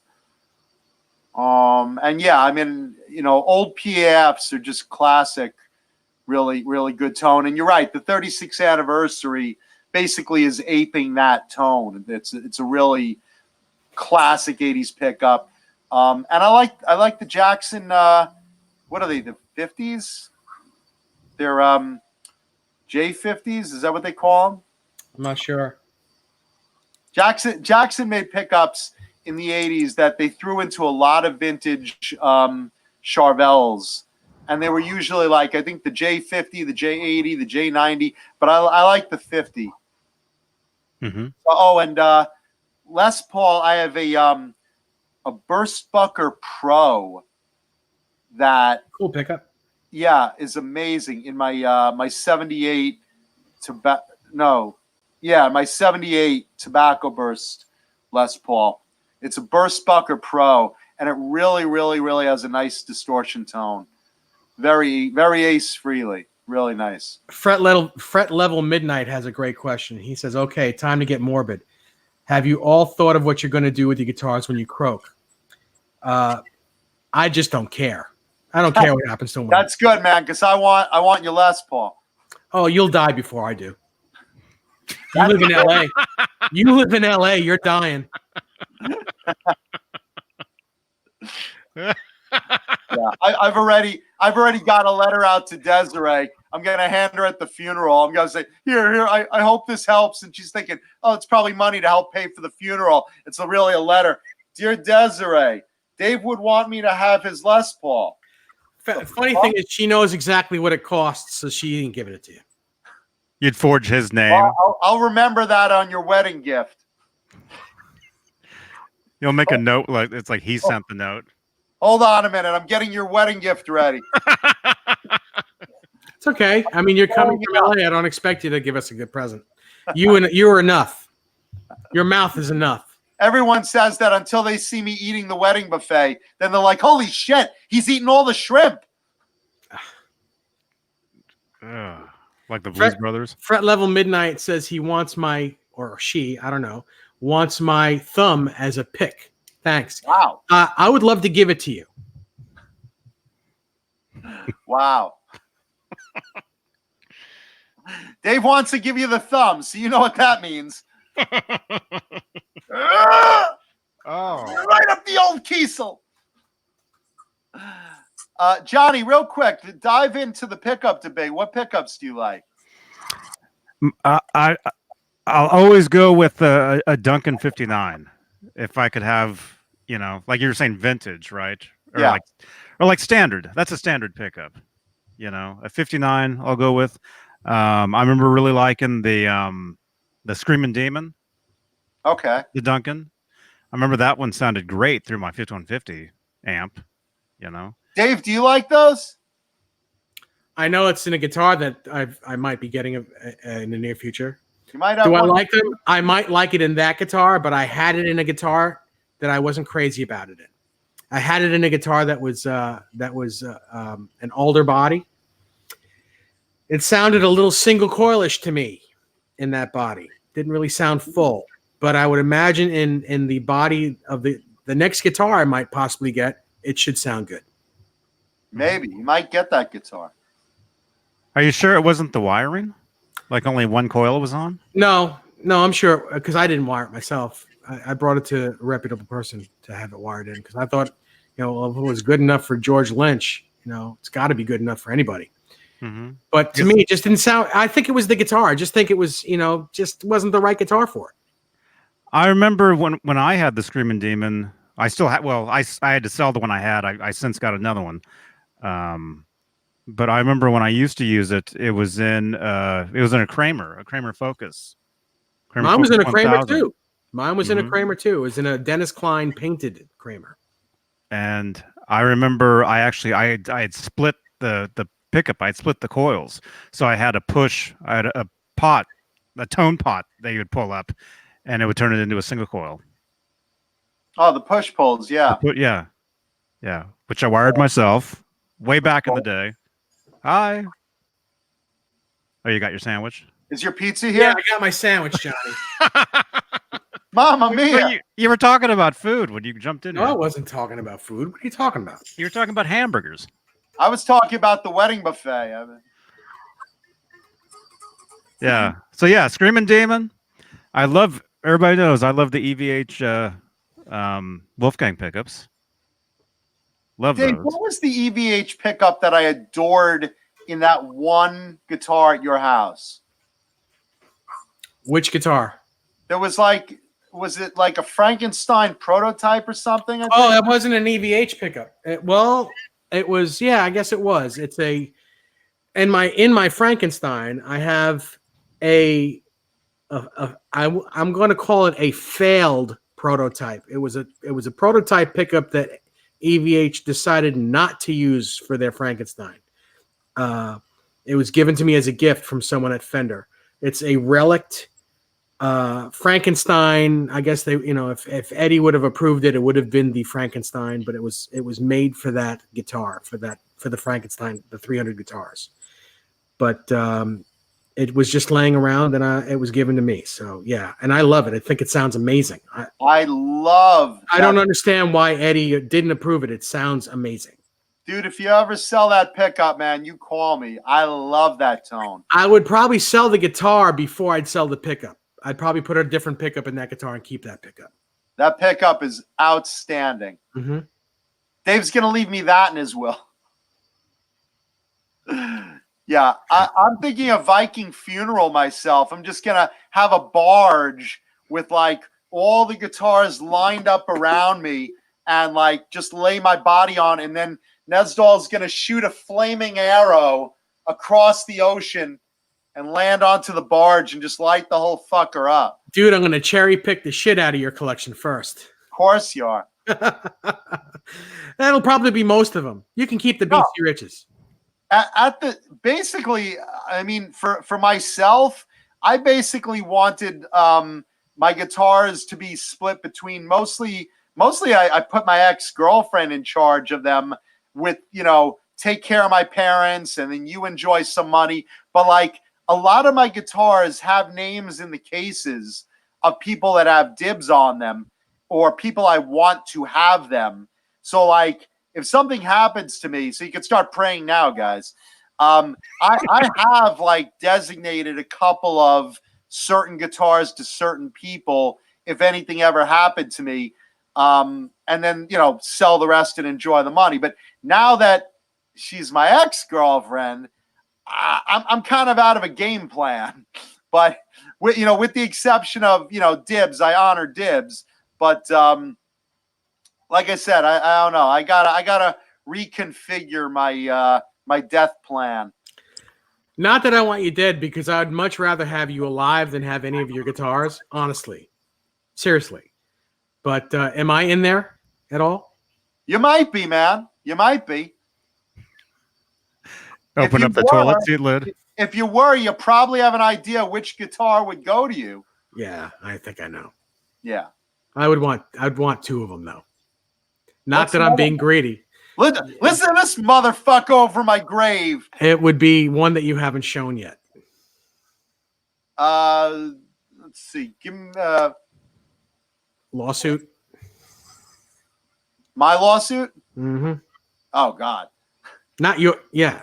No, I know what you're talking about. Yeah. I It would be don't that. know what to do with that one, but Yeah. Well, if you don't take you it know with which one you would get.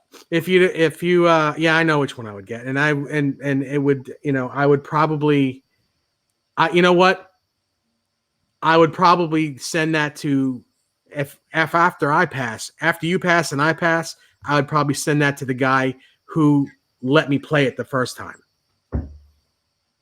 That was the original owner, right? Yes. That's probably where it should be after you, really, because that was his favorite. I know we're talking all cryptic here, kids, but so apologies to the live audience.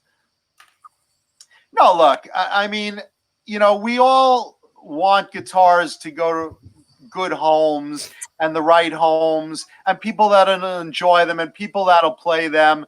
And, there are certain friends over the years that have done really right by me. And I don't forget favors and I don't underappreciate my friends. So, and, I mean, even, you want to do right by people. So you want your collection going where it's appreciated. I also want my parents taken care of and blah, blah, blah. But at the end of the day, there are certain guitars that I would want certain people to have, Mm-hmm. I agree. What about you, Johnny? Do they all go to Howie or? Yeah, they do. No, I mean, I've never thought about that. Because you're immortal, you're a vampire.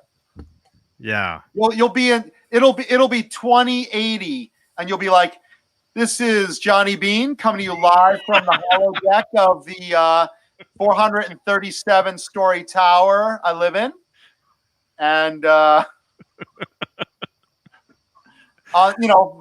with the amassed wealth of a 431-year-old man. And I won't need my light to make me look all washed out. I'll actually look.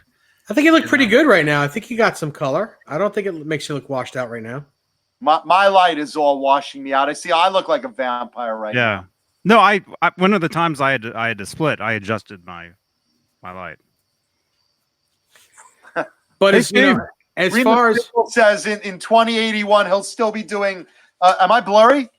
Do I look blurry? Hold on. he won't be doing that to the screen though. He'll be doing that in real life. Am I blurry? A hologram. Am I blurry? Mm-hmm. Am I blurry? No, Johnny, you're dead. Oh, it's so funny. Yeah. But anyway, as far as what goes to whom when I pass, if my then wife is still alive, she'll get my Les Paul. Then it's all she'll need to do anything with. But the rest, whatever she wants to do with them, is fine. She'll bury them with you. Doubt it. Now Desiree's smart. And they need to go somewhere else. After I'm gone, these guitars need to have someplace to go. They they do. They need to be played. They need to be appreciated. They do, right? Because they're going to live on longer than all of us. Yeah, I don't want my guitars, I mean, like I said, if someone was, a good friend to me through my life, I want them to have a thank you. And, if there's something that, forever, like I know someone particular that basically their goal, their idol in life is my Purple Tiger Lynch guitar. And I'd be one of them too. That guitar is a big time guitar right there. That's a lot of money. And maybe, maybe it wouldn't be free to this particular person, but I would want whoever is in my will to give it to them at a less than market price by far, just so they have a shot at it in affordable numbers that would not normally be affordable for something historic like that, you know? Yeah. I mean, we're not saying that it's a Eddie Van Halen Frankenstein or a 5150 dollar sign, but that guitar is a good 70, 80 grand. It's a lot of money. It's a lot of dough. Right now it is. Yeah. Yeah. But I mean, look, the idea is you know, certain friends have done a lot of favors for me over the years. And you know, for that end, if something happened to me, I do want to say thank you, you know? Mm-hmm. I agree. Yeah. That's all. And I know what's going to happen. My mother's going to say, I saw these pieces of paper in those cases, and I cleaned them up before we have the garage sale. Oh. Yeah. There's names on all these pieces of paper in there. Why do you keep these cases so cluttered with names of people in there? It's a mess. I mean, these things, I know he spent a lot of money. These things must be worth at least $40, $50 a piece. At least. Yeah. You know, there's the classic joke. I mean, I'm not married, but for those of you that are, there's that classic joke of, you know, gee, I hope when I die, my wife doesn't sell my guitars for what I told her that I paid on them, you know? Yeah. Yeah. Is Renus still in here? Yes. Renus, I just saw your message, man. Renus Pinkel got a new guitar. Got an Ibanez RG. Nice. Always wanted one. However, the pickups are muddy. Oh, we answered his questions. You answered that? Okay. Yeah. You didn't see the picture though. No, he didn't send a picture, but he said he has a RG 450. There you are, man. I just saw you. Great. I just saw your picture. What color is that? Looks white to me. It's pink. Is it? You can't tell. Oh, it's Kiesel pink. Oh, it's the same color as Jay's. Oh, it's not Jay's guitar anymore. It's actually that's a cool pink. color pink. That's a cool color pink right there. It's. Oh, there you go. You can't tell because everything's washing out. But yeah, it's actually pink. Come on. That's cool, man. There you go. It's dog boner pink. We'll put a picture of this in the Discord, man, so people can see how pink it is. A nice room, by the way. You guys see the background? Oh, he's living large there. Look at that. Renus, Renus, what do you live in? Eddie's guest house? I was gonna say he must not be married if he's got a wall that looks like that. Is it because I couldn't do that? I'm not even married yet. I wouldn't be allowed to do that. Bam Mosey says divorce can help you get the guitars you really wanted.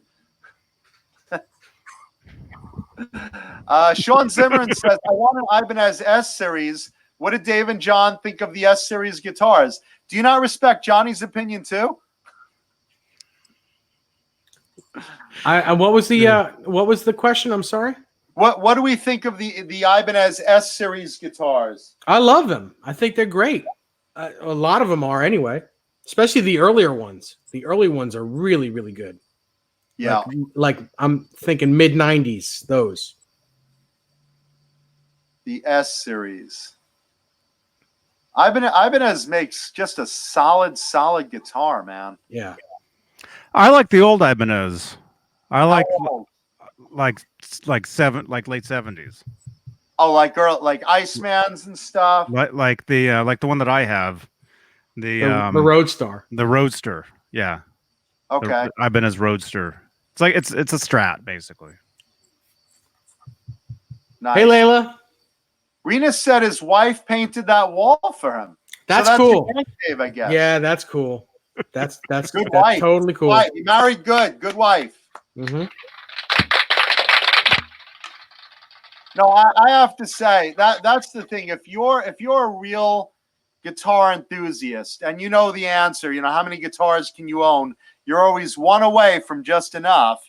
If you're in a relationship, be it guy or girl, your partner really, really, really has to understand your hobby, your passion, your enthusiasm for these guitars, because they do accumulate and they can cause tension in a relationship.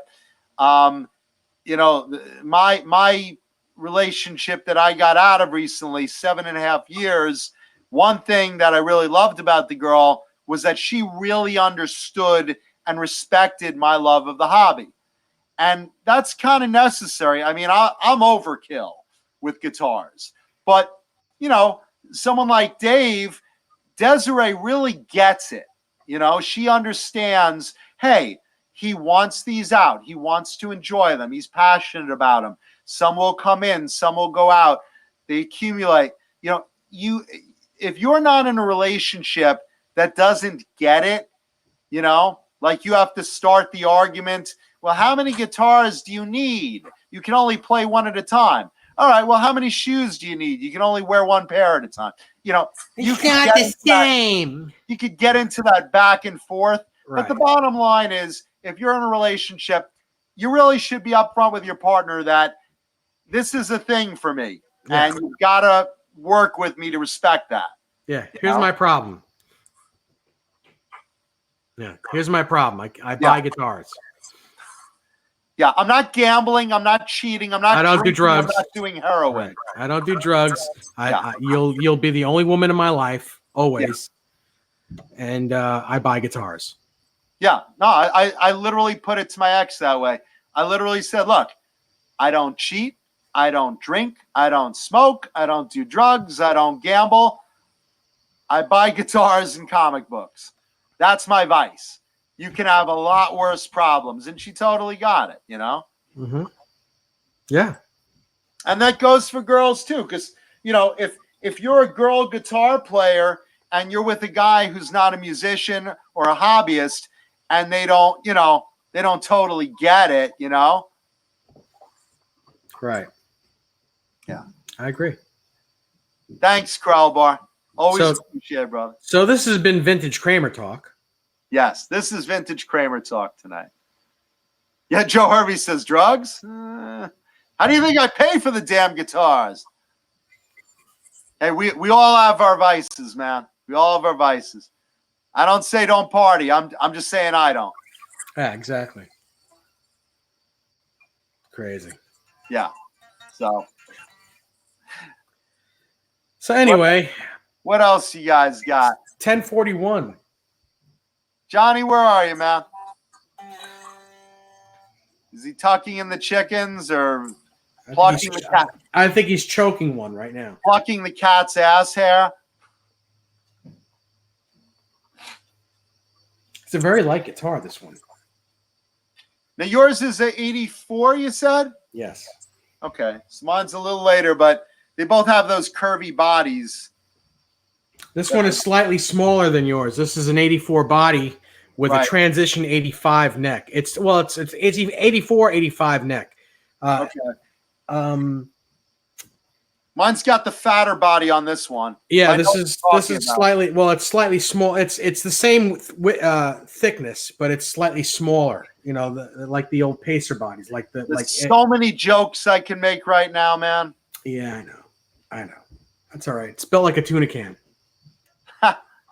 Nice. Yeah. And this has an R2 nut. That was part of the special order was R2 at the. Mine also is an R2.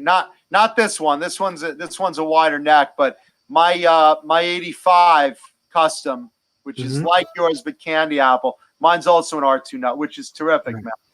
Renus Pinkle, yes, this is a maple bodied. It just happens to be very light for maple. This is probably I'd say 8 pounds.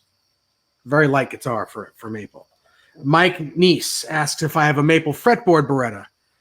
No, I don't. Not real ones. I have replicas all with maple fretboards, but not a real one. I'm always looking for a maple fretboard Beretta. My 85 is maple.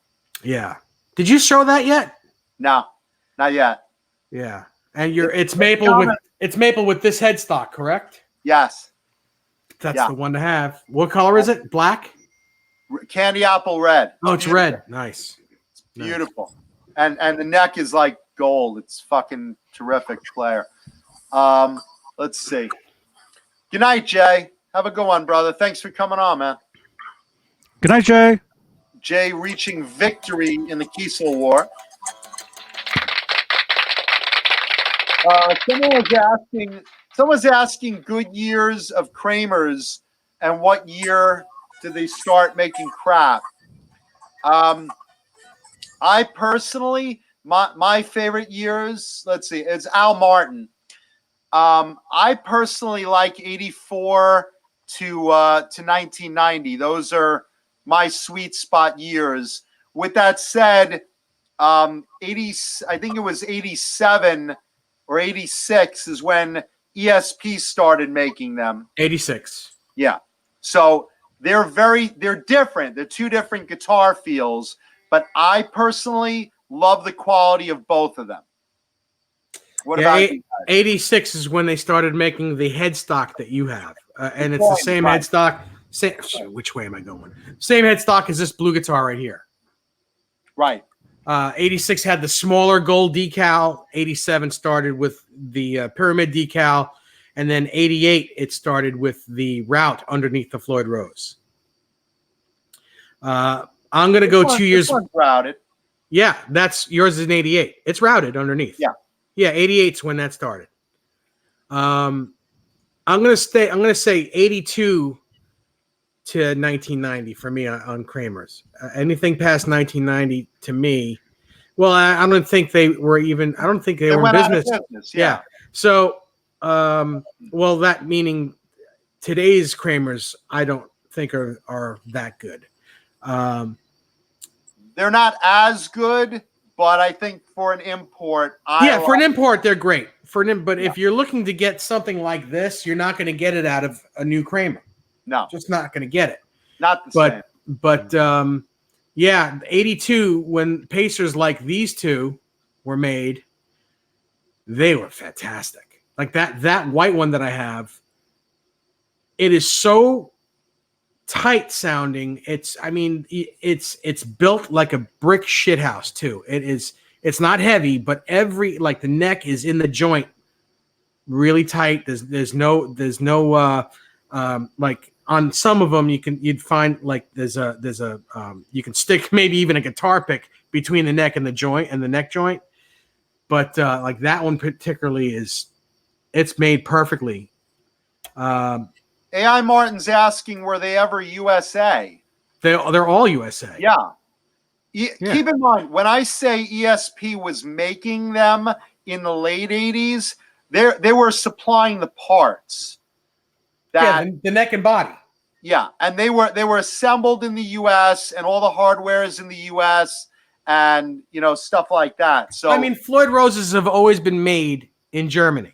Right. But they're considered. It's considered an American part, even though it's made in Germany because of the high quality. And same with old BC Rich.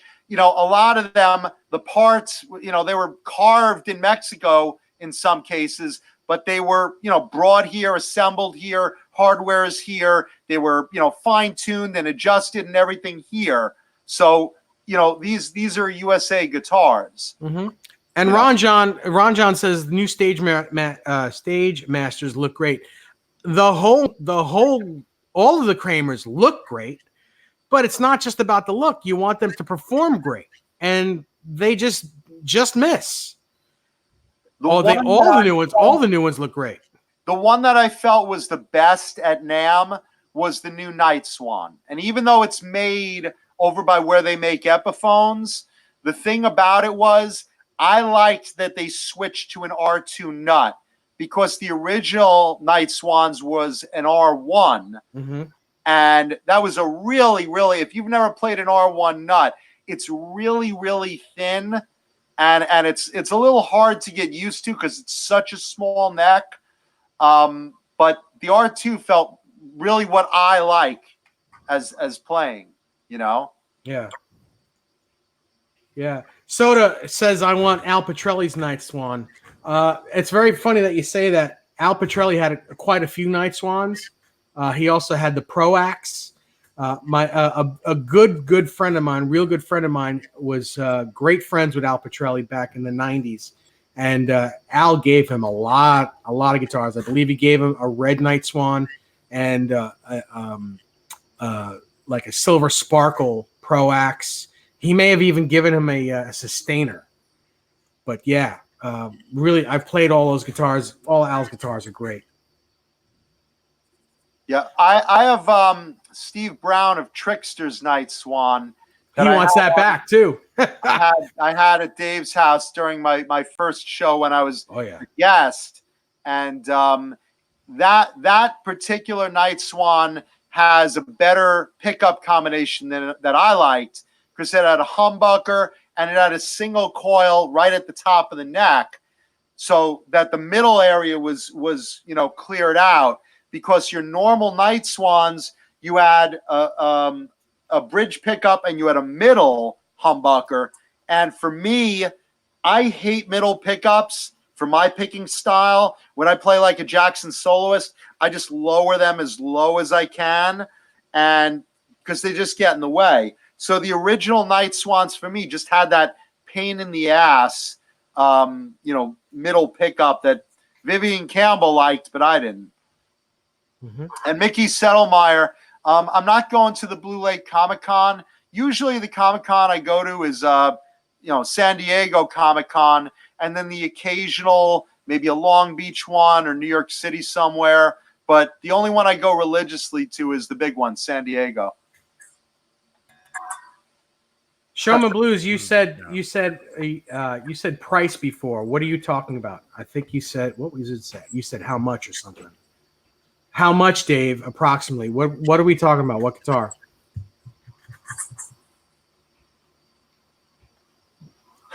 Kenny Dave says, I'm going to have my guitar mailed to a random kid on an Indian reservation when I die. Hey, why not, man? We stole their land. We might as well, give them music.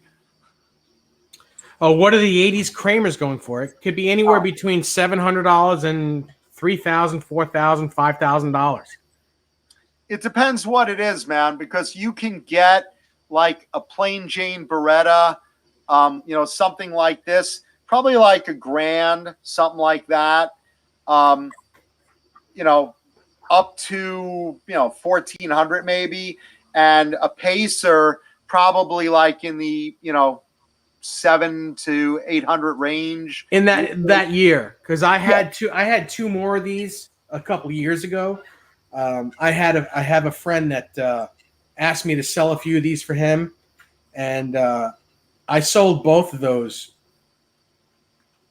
Well, no, I think I sold one of them for $2,000, and the other one I sold for $1,500.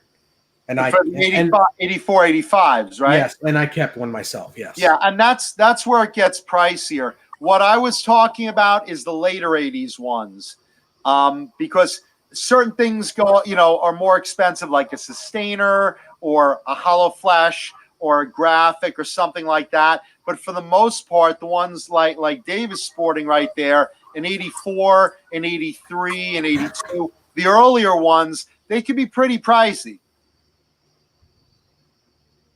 In the thousands, in the few thousands at least. Thank you, Mike Neese. Asks an interesting question. What's that? Mike Neese is asking an interesting question or comment. So have Nesdal build you one for $2,000 and it'll be better than the originals? I'll bet it would be.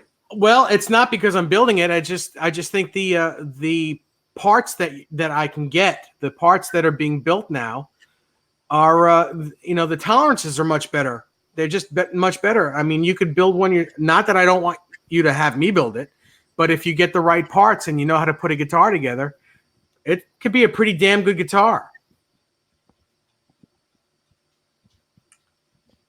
But as far as you building guitars, speaking of which, how is your guitar building business going? It's going pretty good, actually. I'm doing a build for someone now. I'm just waiting for the parts to come in. And it's going to be something special. I can't really talk about it at the moment. It's going to be something really nice.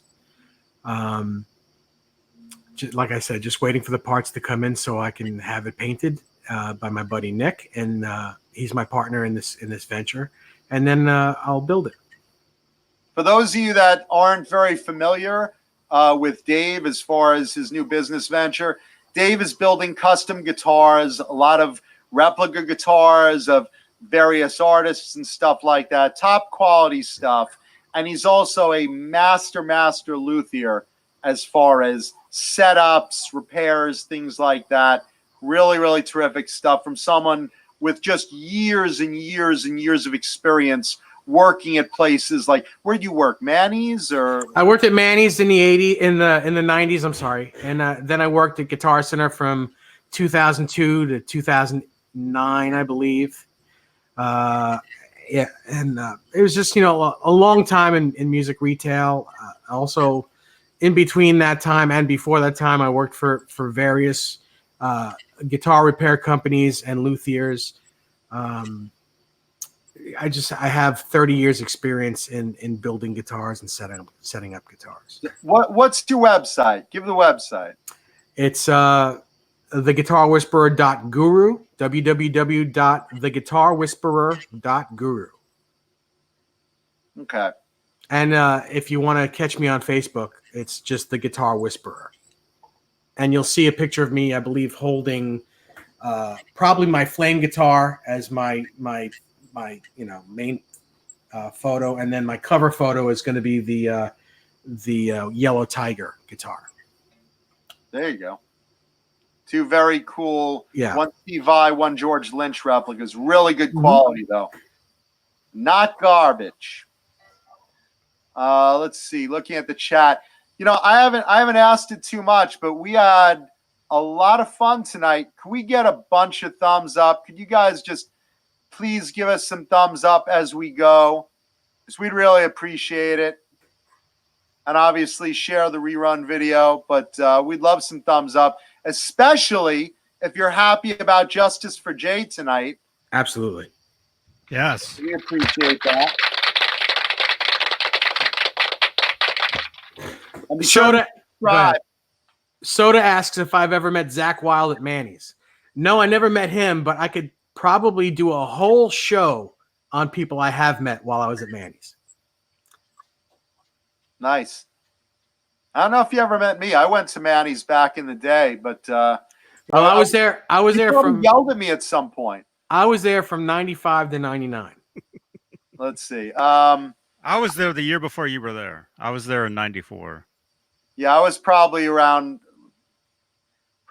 Johnny's time. Like I was noticing like all the cool guitars that were sitting and suddenly not selling. Mm-hmm. Just at the tail end. Fred Level Midnight has a great question. Who was the biggest dick you ever met at Manny's? If you want to say. That would be Yngwie Malmsteen. Why do I keep hearing that answer? Because it's the truth. On that note, I got to go. It's almost 11 o'clock. I got to get. We all got to go. Krellbar, thank you. That's pretty funny. Krellbar says, I was playing all the expensive guitars after I ate a bucket of KFC. That's probably true. Anyway, guys, we love you. Thank you so much for watching tonight's show. We will see you, or I will see you next Tuesday, and these guys will see you on Friday. Just remember, we love every one of you guys. Please subscribe. Please tune in again. Please leave a thumbs up. Thank you so much. You guys rock. Thank you for watching tonight. And I may have a new guitar, Dave, either Friday or I might actually save it for next Tuesday. Oh, that'd be cool. You're going to save an unboxing till No, Tuesday? I'm not. I'm going to unbox it when I get it, but I'll save the new guitar, Dave, maybe for Tuesday. How about He'll that? be fiending like a coke addict if he has to wait that long. It'll be a Steinberger by then. Yeah, right now they're tossing it at the post office. Oh. It's probably halfway here if I'm getting it on Thursday. Yeah, because the box is marked fragile everywhere, so they're like, fragile, huh? That's from Italy. All right, listen, I can't stay any longer. I got to go. So long, everybody. Right, we love you guys. Thank you for the guys in the podcast. Exactly. Johnny? Yes. Thank you, everybody. Am I here? Thumbs up. Am I blurry? No. Finally, you're not. Is my dick tiny? Yeah. I didn't say that. People say it to me. Ask your girlfriend. I don't have one anymore. There you go. But that's because of my tiny penis. But I digress. Man. All right. Leave a Good night. thumbs up for my tiny penis. Smaller than your thumb, probably. Smaller than their pinkies. And redder than my thumb. All right, we love you guys. Take care, everybody. Good night. Johnny Beane TV. Bye, bye, bye, bye.